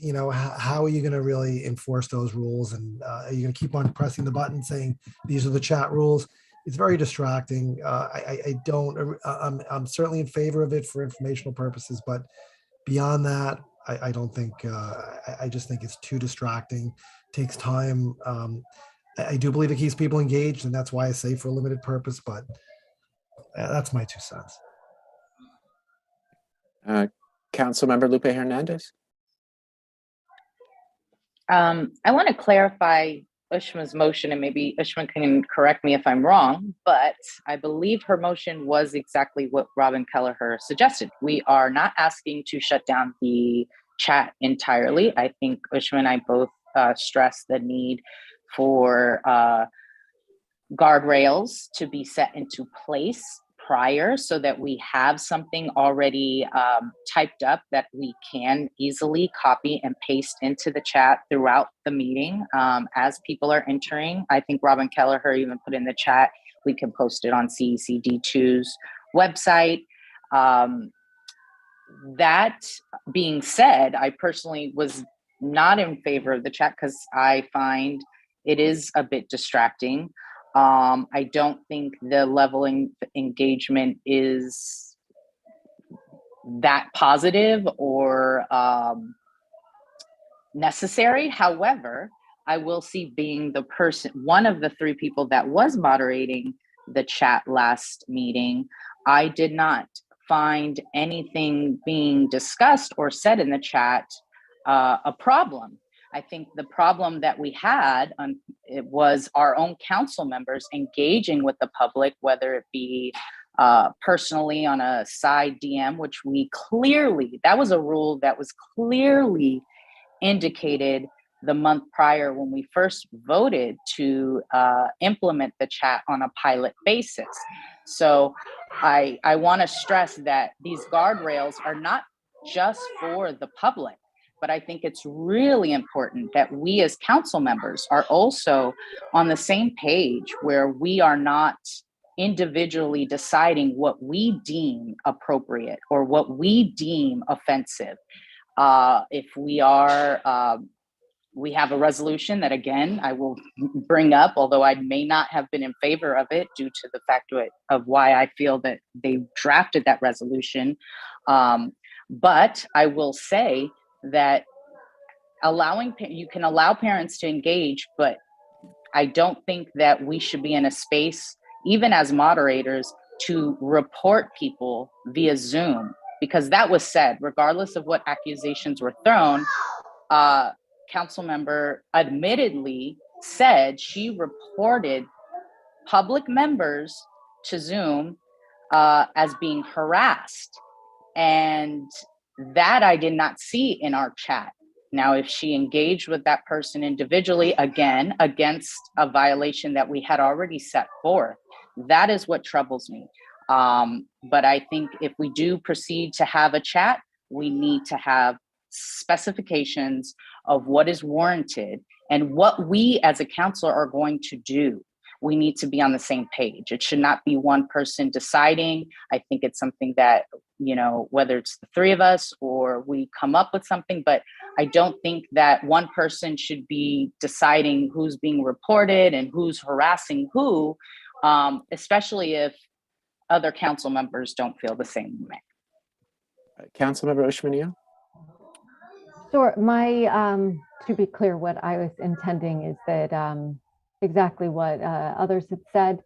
this hasn't really added a whole lot of value. And until there are guardrails, I do think we shouldn't have the chat. So I want to be clear that that is actually what I intended, is that at our next meeting, we do not have it unless people volunteer to put those guidelines in place. As an example, when Janie and I put together those rules around the letter, I mean, I probably spent 2 hours before Janie and I then met for 45 minutes. And then we both spent at least another hour on that afterwards. So this is no small feat. And so if we can't get those kinds of rules into place, 3 of you, 4 of you, whoever it is, I'm certainly not volunteering because I think chat is evil and I don't think we should be having it. But I've lost that fight before. If it's something that we want to have, there needs to be really clear guidelines here so that we aren't having these repeated discussions and staying here till 10 o'clock at night. Council member Daniela Igorov, yes. Yes, I'm so glad that Lupe brought up the need for guardrails and for positive engagement. And I'm not so concerned about parents in the chat. I'm much more concerned about council member behaviors. I wish we could just turn off the chat and all the vitriol would go away. But when you have council members live tweeting and attacking parents who are here to share stories of their kids being bullied and then ending up at urgent care, that concerns me. That concerns me that we need guardrails in terms of behavior. That concerns me about what kind of positive engagement, the vitriol. The problem is not the chat. The problem is us, council members, behaving. And since we begun serving at this council, at least since I began, 8 months ago, every time we defend some type of policy, we are called racist, we are called elitist. So, and now you come and want to say about, let's end the vitriol. No, end the vitriol before with council members, before we think about censoring parents. Councilmember Kaushik Das. Yes. Yeah, I agree with what Daniela said. The only issue I have with Ushma's, I understand what Ushma's saying. The only disagreement I have is you're saying pause it until we fix it. I disagree with that. We can fix it, but it should not be paused because people who lose are parents, just because we don't want to deal with it or we did things wrong. I agree that collectively we also did a number of things wrong. We also didn't implement. We also said we also wouldn't let let the public talk to each other, and that flag wasn't turned off. That might be an advanced setting. There's a number of things we didn't do right. Did we drop the ball? Sure, we'll fix it, but I don't think I don't think our constituency should suffer while we figure that out. We have to kind of figure that out on the run and make it work. I'm committed to putting work into that, but I'm not saying that I disagree that the assumption should be shut it off till we fix it, and the assumption should be fix it, try again for next time. Okay, Councilmember Ushma Neal. So in response to that, until we have all of that stuff set up, can we enable the chat, but just have everybody chatting solely to hosts and co-hosts? So that, because I did actually agree with the contention that if people have questions, say for Superintendent McGuire, as he's speaking, they should be able to put them in the chat such that either he could see them or we could give them, summarize them later on and, not foment the disagreement between people in the public. Is that something that council members would find appealing? I agree. I think that's what we agreed to, and we just didn't implement it. And so we just had to be more aggressive. I forget what happened. I think several of us were all very rushed when that happened, and it didn't happen. But I agree with that. Can I just make 2 technical points? I believe that after some corrections, the chat prevented participants from speaking to each other or chatting to each other, but they could chat to different council members. I don't have a particular setting that would prevent that.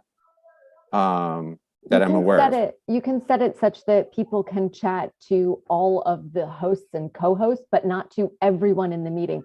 So as right now, Craig Slutskin could not put something into the chat that other members of the public could see, but that all of us who have been designated as co-hosts would be able to see.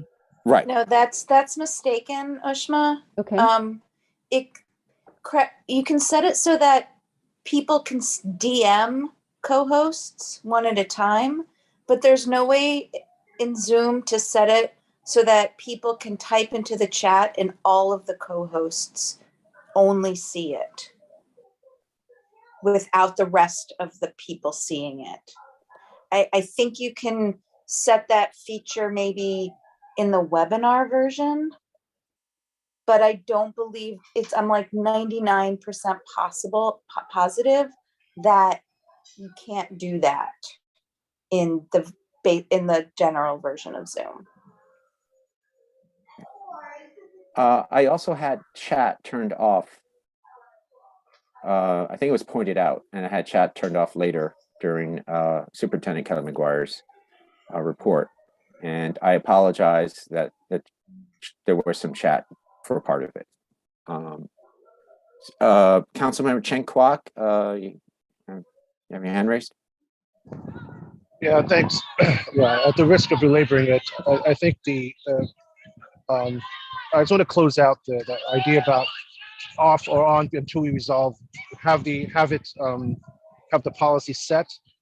I don't think we can have it on until the policy is set. With the promise, we can't even promise to have it ready before with the chat and turning on the chat the next time. I really strongly feel it protects everyone and makes it fairer if we set the ground rules first properly, test it out, even post it everywhere, including on our website, so that it's clear, so that nobody is going to get like hassled or and get all this kind of negative feelings because someone had a certain interpretation.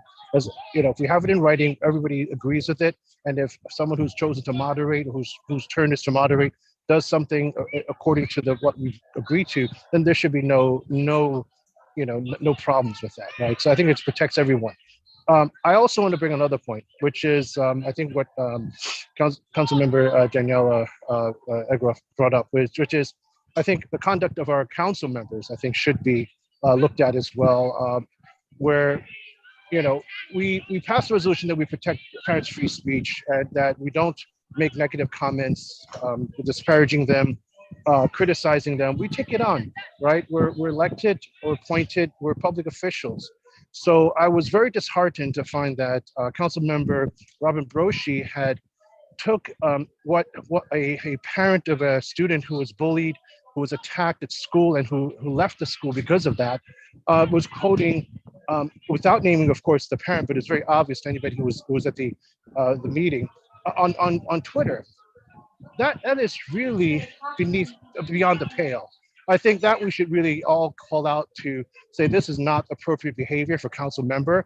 It is not an example of our protecting parents' free speech and protecting their right to come to the council to represent what they have suffered or gone through, to raise it to us for our help. This will discourage other families from speaking out because of that. And I really, I would like to make a motion, at least to criticize or just ask Councilmember Broshi to apologize. If not, I will call for a censure of Councilmember Broshi for doing that. And I would just say that, as a elected member, before I was elected member, I had done something similar where I came here to speak about something or write something down. And someone, Councilmember Broshi also posted this on a mocking way or a critical way on Twitter. And I do not want to see that to happen to other parents. I could take it on. I've got thick skin, but I do not want to have other families get intimidated from speaking out because they fear of getting harassed. Now that parent is now getting a lot of harassment on Twitter, and I think that Councilmember Broshi should apologize to the council and to the parent who she mocked on Twitter. Thank you. Okay. Councilmember Janey and then Councilmember Lupe Hernandez, but then I think we should discuss the motion at hand, and then. I put my head down. Okay. Thank you. Councilmember Lupe Hernandez. Yeah, I was just going to ask for a call of order so that we can discuss the motion that. No, we are discussing the motion. The motion, right? But there's been 2 council members that spoke on something that had nothing to do with this motion. So I just I think we should. I think we were all guilty of that at some point. Councilmember Ushmanil, can you clarify the motion at hand so that we can vote on it? Sure. Because I'd it was like- seconded. Sure. I would like to make a motion that we suspend chat pending a number of council members putting together a set of guidelines and rules about how we would engage in the chat going forward. Okay. I- And you second that, Lupe, is that correct? That is correct. Thank you. Councilmember Yep. JD, yes. Okay, so we're voting on the motion to suspend chat until we get guidelines. Yay, nay, or abstain. Robin Broshi. Yay. Okay, Kaushik Das. No. Daniela. No. Lupe. Yes. Robin Kelleher. No. Chen Kwok. Yes. Benjamin Morton. No. Ushmanil. Yes. Lim Fong Sims, yes. Leonard Silverman. Yes. Lily Wu. Yes. Okay, the motion passes with 7 yeses and 4 nos. Now, to clarify, what if we, I'm sorry, I should raise my hand. Do I need to? I'll do it. Yes. Good. To clarify, what if we put rules together before that meeting? And you can then make a motion during the meeting, at the start of the meeting to For a To vote vote on on the, for vote on the rules? Yeah. Okay. Happy to move on to Chen's motion. Hold on a second. Yes, JD?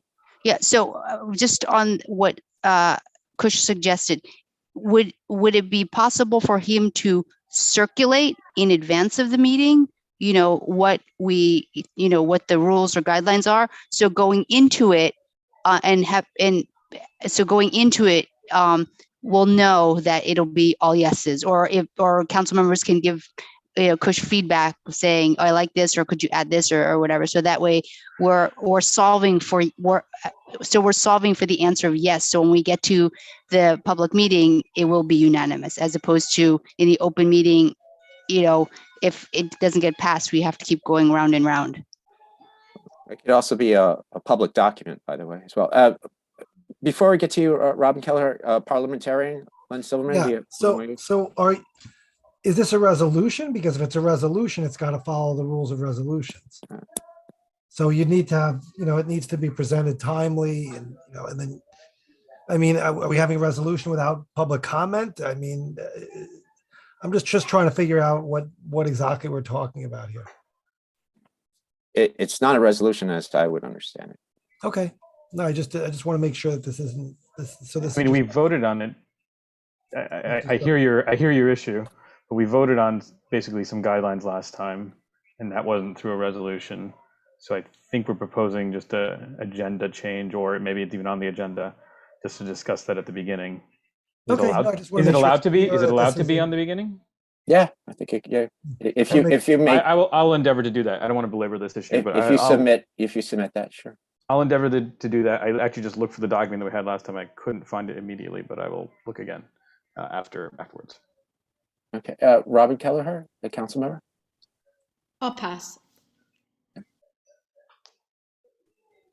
Councilmember Janey. And Councilmember Len Silverman. Yeah, Jan.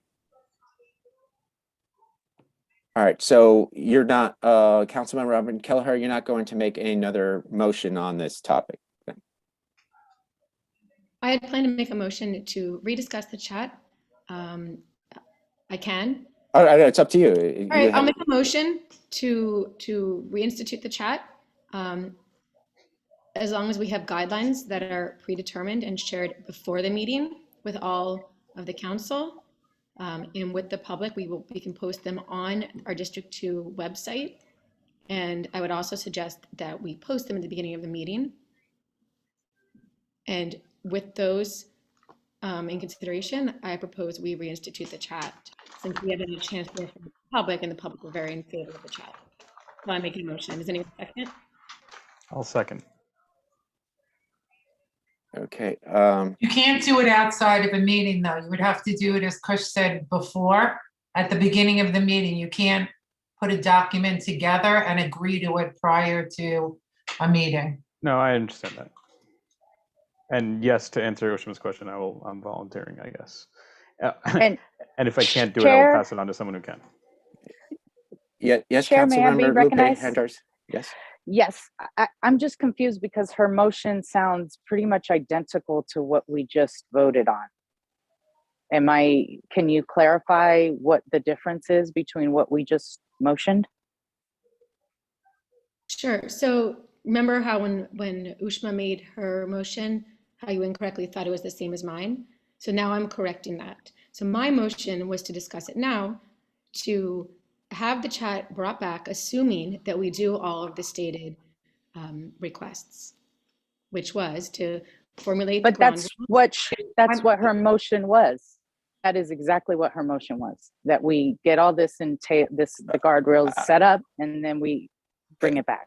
You asked me Councilmember a Lupe question? Hernandez, I think what Robin Kelleher is trying to say is that, or is saying, is that there's a method for it to bring it back that same day, which will be hopefully highly attended because we'll have a chancellor's meeting.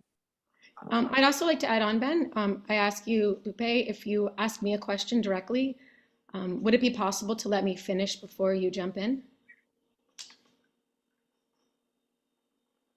So what I was trying to clarify to your question was that whereas Ushma had suggested the direct pause, I was suggesting a solution for how to bring the chat back. So I was making a motion to bring the chat back under the condition that we had the rules in place as requested by our fellow council members.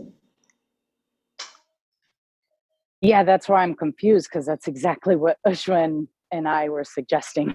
That's why I apologize, but that's exactly what we were suggesting. And I think Kush brought up the fact that we would address it in the beginning of the meeting, so it would be those guardrails would be set up for the chat. I apologize. It's exactly what we said that you're suggesting. So I just felt the motion was duplicate, like an exact duplicate of what we just said. Councilmember Janey, you have your hand raised. Yeah, I'm also, so the motion that Ushma, let's go by way of example. Today, the chat is suspended.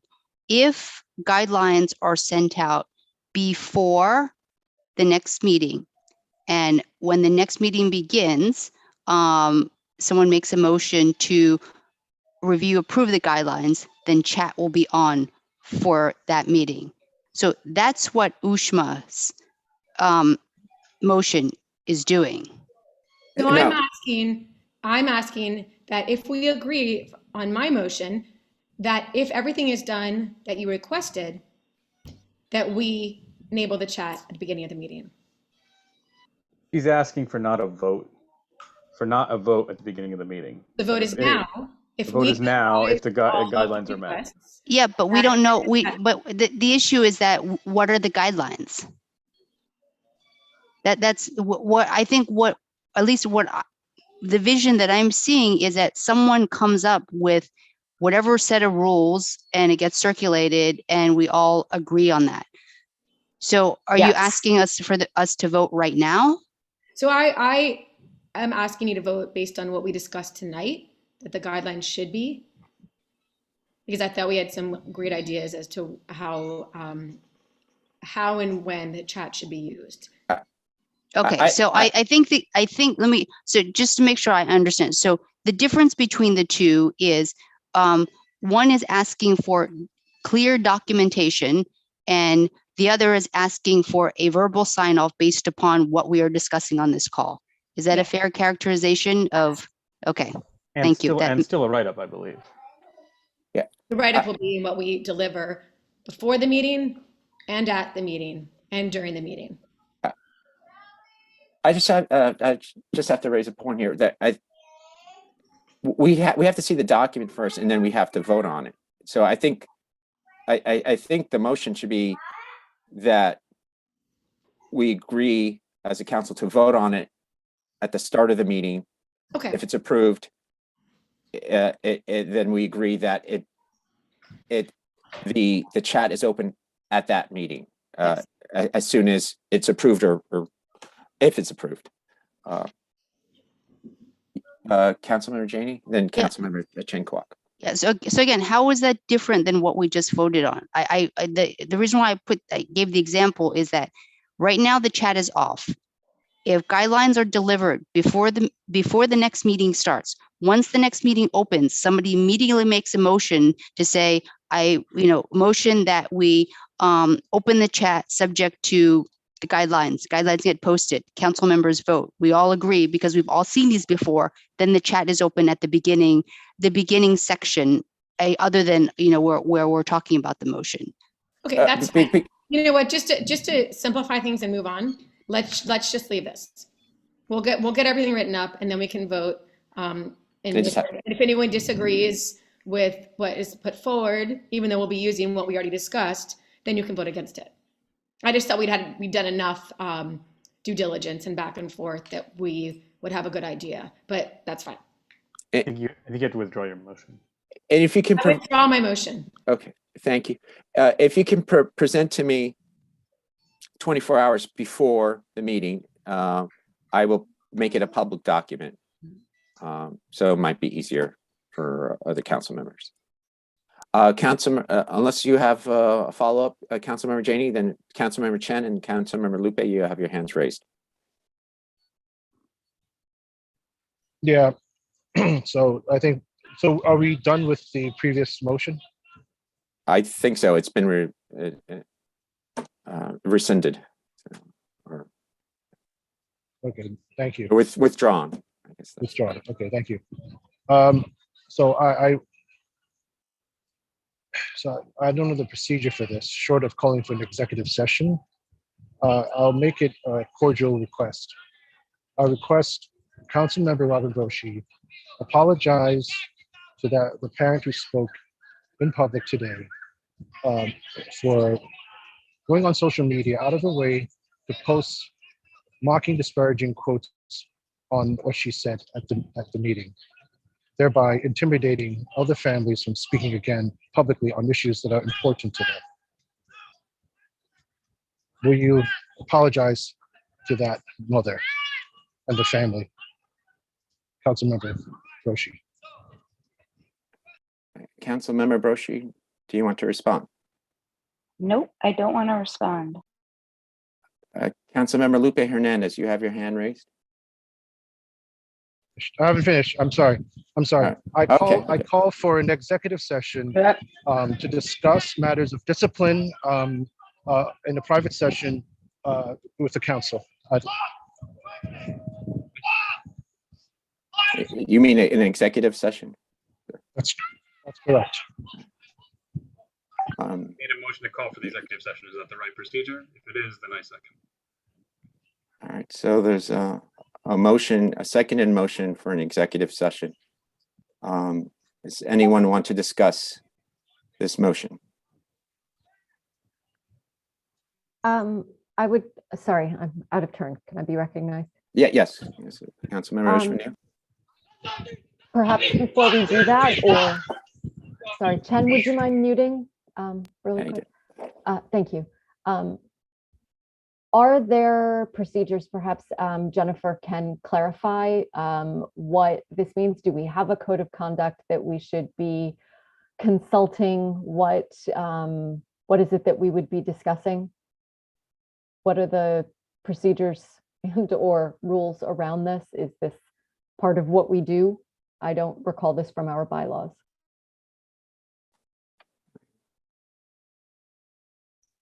I'm looking at the bylaws right now. I don't see any code of conduct. The only thing relating to a code of conduct would be the chancellor's regulation D210. There are procedures for calling an executive session, which means that you would have to vote on it by roll call vote now and list the reasons why you can have it, or what you can have an executive session for. I'm pulling it up myself right now. I think censures would have to be in the form of a resolution. Is that correct?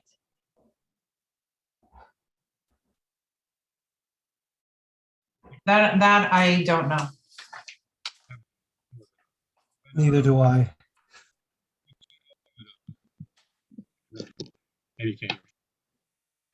We have executive sessions in our bylaws. I'm checking Robert's rules right now.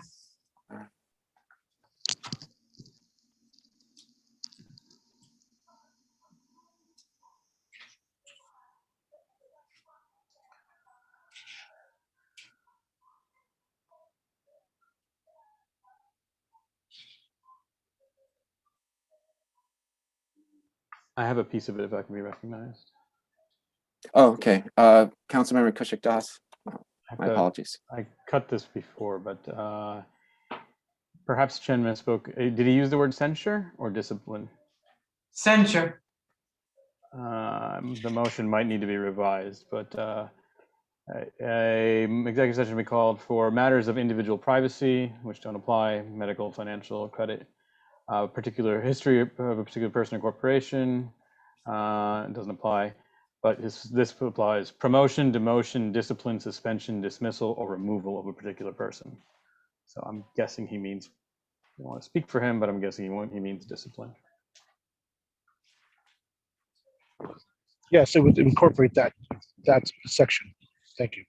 And it says to convene an executive session, a motion must be made during a working business working meeting or calendar meeting, and must identify general areas to be considered during the executive session. So, Chen, I think you mean you call for make a motion for an executive session for the matters of discipline of a council member. That is correct. I think you actually need to say that though. So you're making a friendly amendment to Chen's motion, and you're okay with that, Chen? Yeah. Yes, I am. Councilmember Chen As Kwok, amended. if you can just restate. I make a motion to call an executive session with regards to, just trying to read it, I have it here as well. To discuss matters of individual privacy that would include, I'll just cut to the chase, about promotion, demotion, discipline, suspension, dismissal, removal of a particular person. Okay. I have 3 hands raised here. Kashik Das, is your hand still raised? Mine's from before. Okay. Councilmember Janey. Okay, so Councilmember Ushmanil. I scheduled a call at 9 p.m. with a good friend with cancer. And I feel like this is something that is going to require a fair bit of back and forth between several of us. I would love to be there for this meeting if it is going to take place. Just wanted to say that I know we all feel passionately about this, but if we are going to be talking about the censure and potential removal of one of our members, I think it is in our best interest to make sure as many people could be there as possible. I don't think You it's know a what, censure. I'm also not sure that this requires an executive session. And I would say maybe you hold off on it, because I think that it might have to be something that's discussed openly. Len, what are your feelings? Yeah, I don't think this should be rushed. I mean, first of all,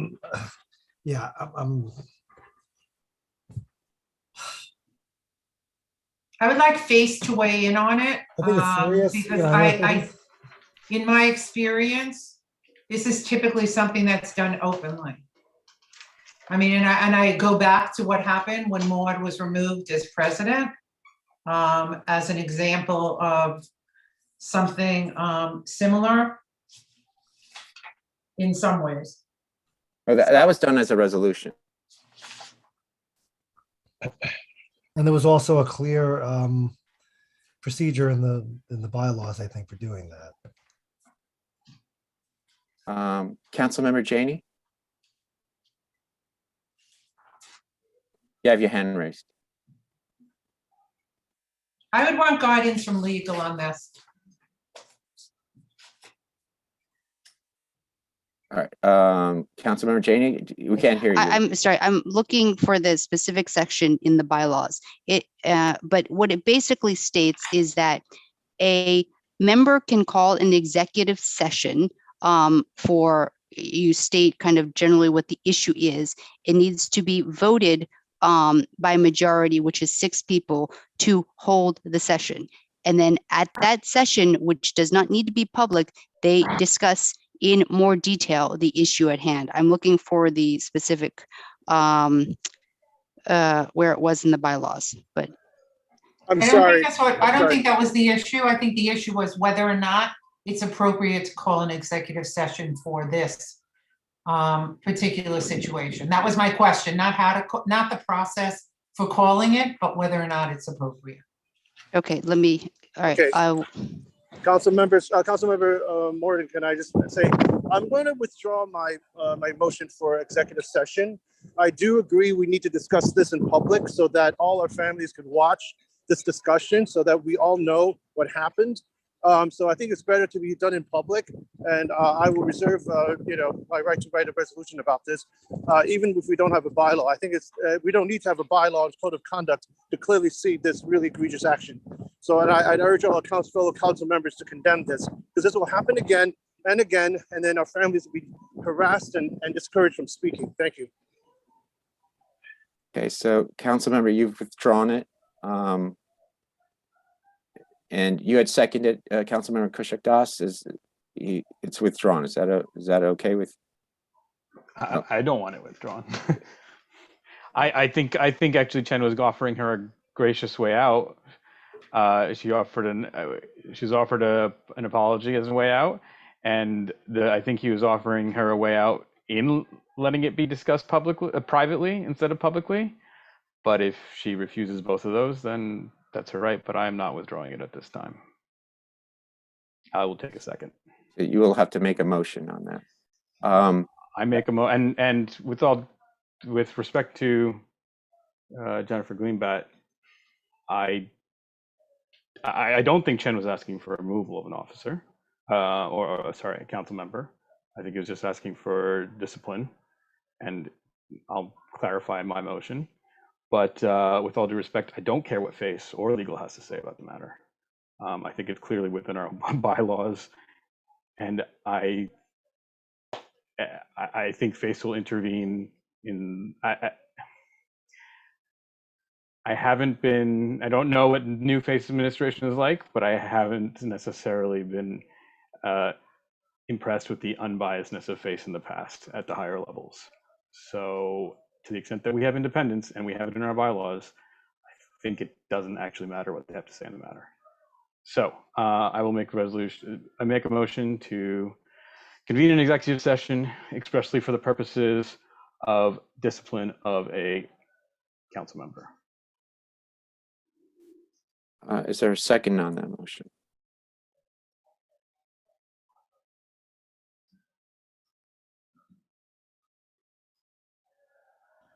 I'll second.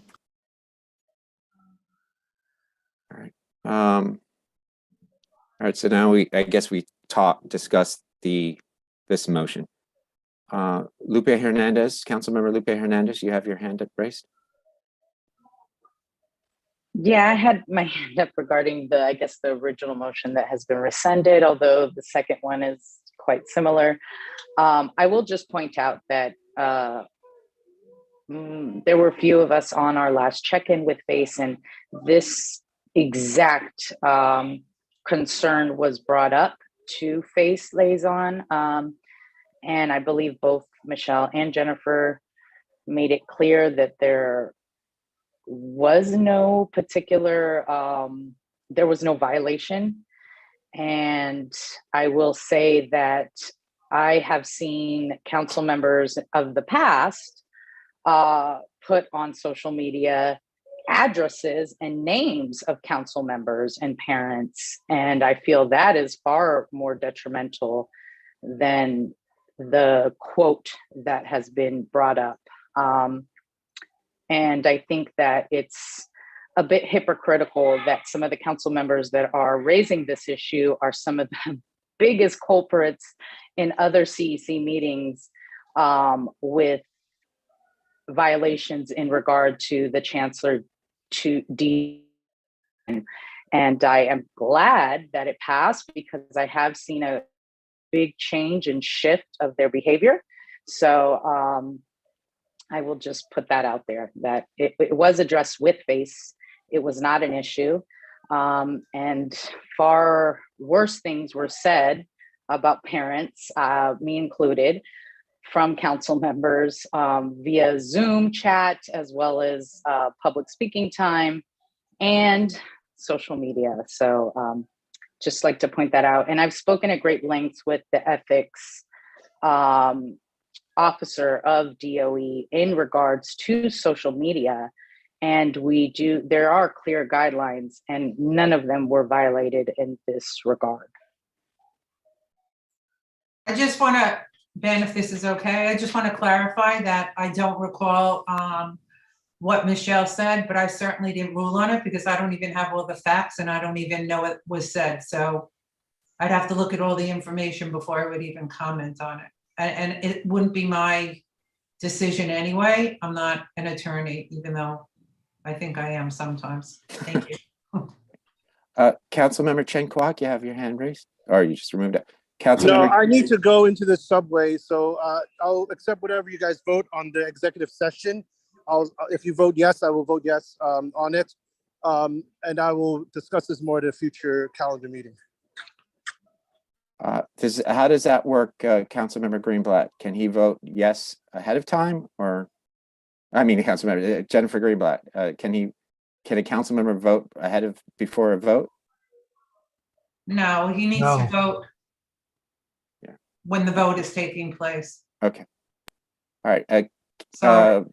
Councilmember Janey, since there's a motion and it's been seconded, can we have a vote? No, I actually want to say something. Okay, I have a question. You had your hand raised. Yes. So, Lupe, were you referring to the call that we had with Michelle? Was it this week at 12 noon? When you said that they cited nothing was done wrong?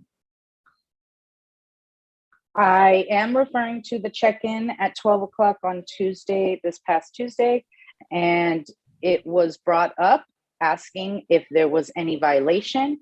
And Michelle said, although it was not maybe highly, I think the word she used was something to the sort of, maybe it was frowned upon. They certainly maybe discouraged. It was not, there was no violation or code of conduct that was broken when that was brought up. Yes. Okay. I distinctly remember she did not use the word violation, nor did she say code of conduct. I do remember her saying that the proper channels for the individual who was attacked to take up would be to go through D210, but D210 Correct. doesn't really have a lot of fangs to it because it's a little bit more a bureaucratic way of doing it. And at the end of the day, it doesn't have that much teeth. So, and specifically the way the situation was brought up was in a very gentle fashion with regards to how the information was relayed to Michelle. I believe, and Robin Kelleher, you can correct me if I'm wrong, you mentioned that a scenario, if a council member had in a different social media setting disparaged a participant on a Zoom call. So we're not calling out names, and you are setting up a hypothetical, but it was in reality a situation that had happened, and you were asking Michelle to opine on it. I do not recall her opining that nothing wrong was done. I do recall her saying that the proper route of action for that individual parent would be to file D210.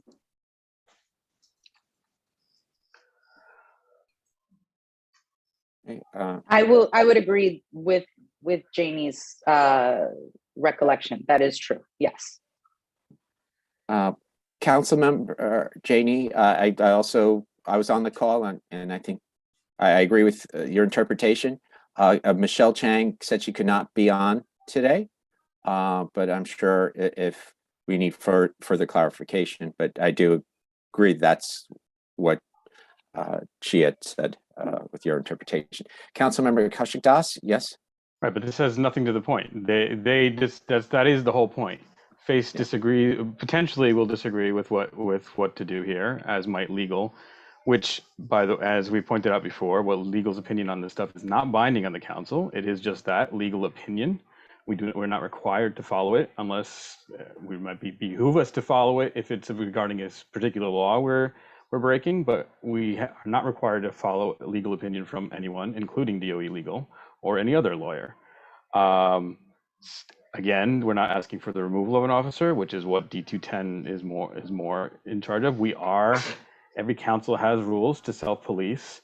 In fact, many of the council members here who objected to D210 felt that there should be more, maybe here and other CECs, felt that more teeth could be given there.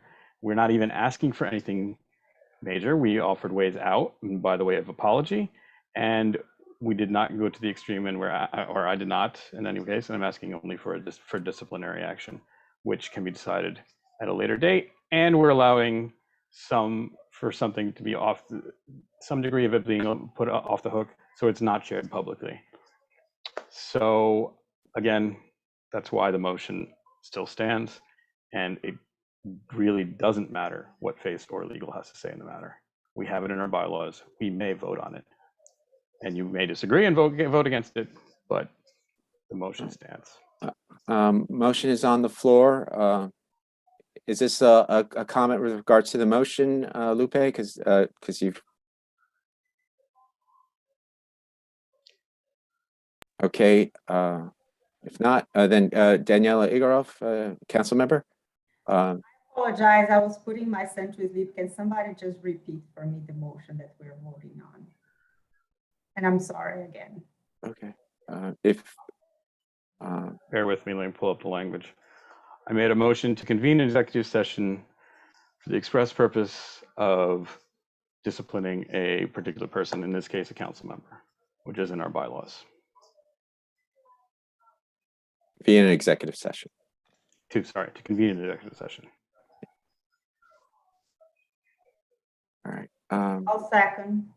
Sorry. It was already seconded. Sorry. Yeah, we're discussing it before we vote, and we're trying to do this quickly so Chen can vote.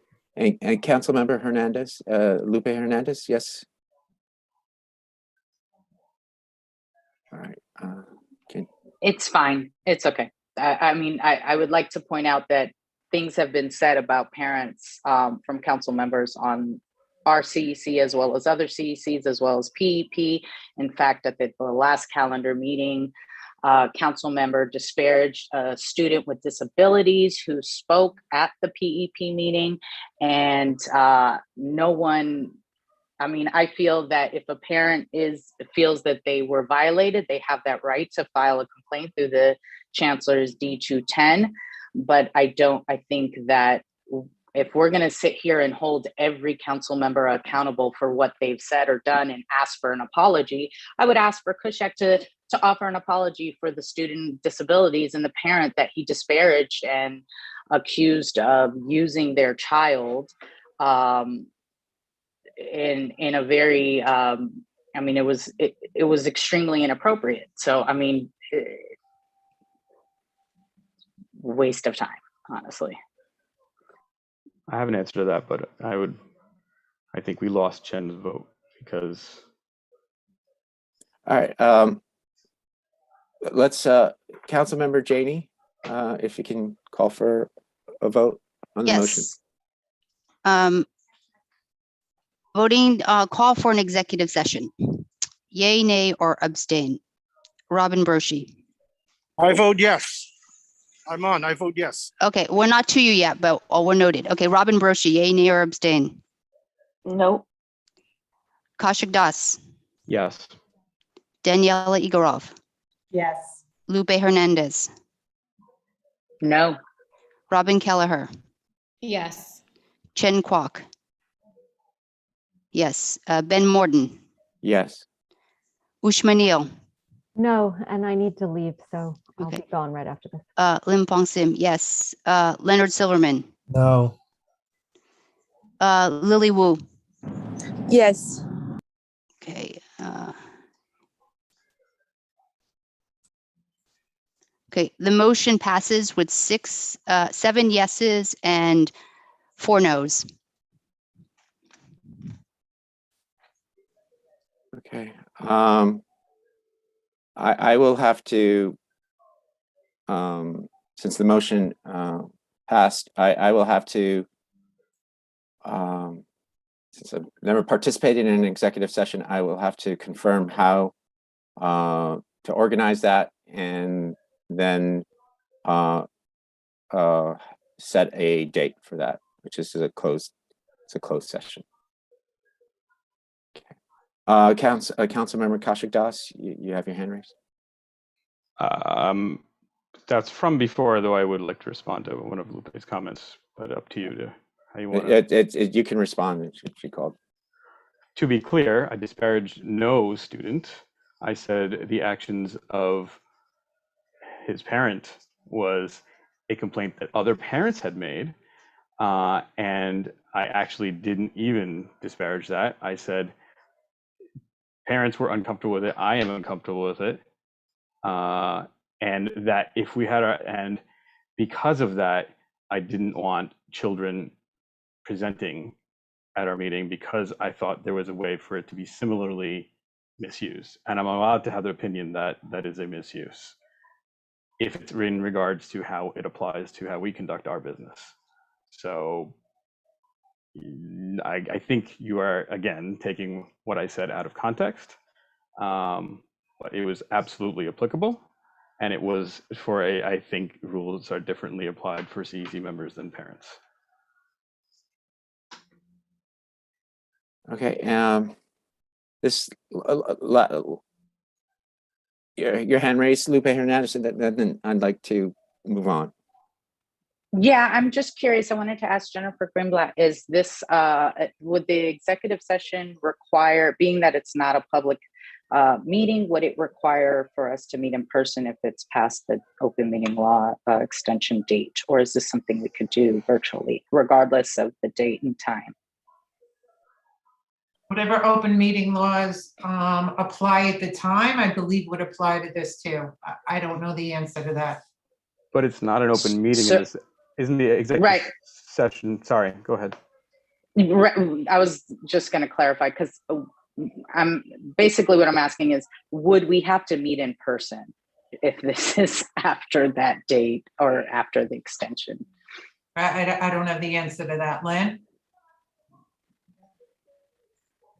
Let me look into that. Thank you. Yeah, Councilmember Leonard Silverman, our parliamentarian, please, I need your help on this. I'm not familiar with this, and your legal advice will be appreciated. Yeah, because my understanding of, sorry, I'll raise my hand. You're muted, Leonard Silverman. Just Kush, just go. Just Okay, fine. So, well, I just want to be recognized. Anyway, so yeah, my understanding of the executive session was that the whole point of doing the executive session is so that it's not subject to open meeting law, because we're doing it in private, because open meeting law requires us it to be open to the public. And by definition, an executive session is not open to the public because we're just willing to discuss some matters confidentially. So but prior to the pandemic and prior to the relaxation on open meeting laws, CECs that went into executive sessions they didn't do it virtually. It was done in a separate room, or everybody had to leave the room they were in. Well, right. Well, So I don't know the answer. I guess my question is, why does open meeting law matter at all, though? Because if to me, the whole point of the executive session is to exempt us from a specific exemption to open meeting law, so that things can be discussed privately. So I would argue that open meeting law doesn't apply at all. We can do whatever we want. If that makes sense. Yeah, but what's to prevent us from deciding everything in an executive? Well, that's why there's clear guidelines on what you're asking for an executive session for, and a clear procedure to make that motion. I'm willing to stand corrected by parliamentarian or Jennifer Greenblatt, but I guess to me the whole purpose of the executive session was to provide specific exemptions to open meeting law, and therefore to me open meeting law doesn't apply now. This piece I'm willing to take legal guidance on. I'd have to look into it. Right. Right. I mean, it's just a question of how you can hold an executive session. That's all. Right. And Jen and I meant no disrespect to your opinion on this matter. I just wanted to proceed because I did not want it to be kiboshed by procedure or space. No, not a problem. Councilmember Robert Kelleher, yes. You have to unmute yourself. Sorry, I'm just trying to quiet down my children. Since this is going to be behind closed doors, I just want to make it clear to anyone who views this later just how inflammatory the tweet was. The tweet said, "We are not racist. We live in Hell's Kitchen. We will not pull the race card on us." A quote from Manhattan parents at a public school meeting. Since I last received this screenshot, there were 27 comments, 24 retweets, including more UFT, and some other people in elected positions, 156 likes, and God knows how many views. So anyone viewing this at a later time who has any questions as to why this meeting was called and how the outcome is determined needs to know that that is the tweet we're referring to, and that's how inflammatory it was.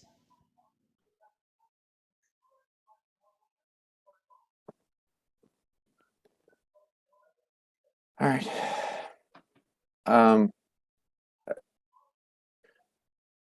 Is there any other new business? All right. By show of hands, I'd like to end this meeting. Motion to adjourn. Yeah, motion to adjourn. Yeah. I second. Any objections? Assume those are motions to adjourn. Yeah, okay. No objections and no abstentions. Okay. Thank you. Thank you, everyone. Good Have a night. Thanks, Ben. Thank you. Thank you. Good night, everyone. Good night, everyone. Thank you. Thank you. Thank you for the families who joined us. Thank you.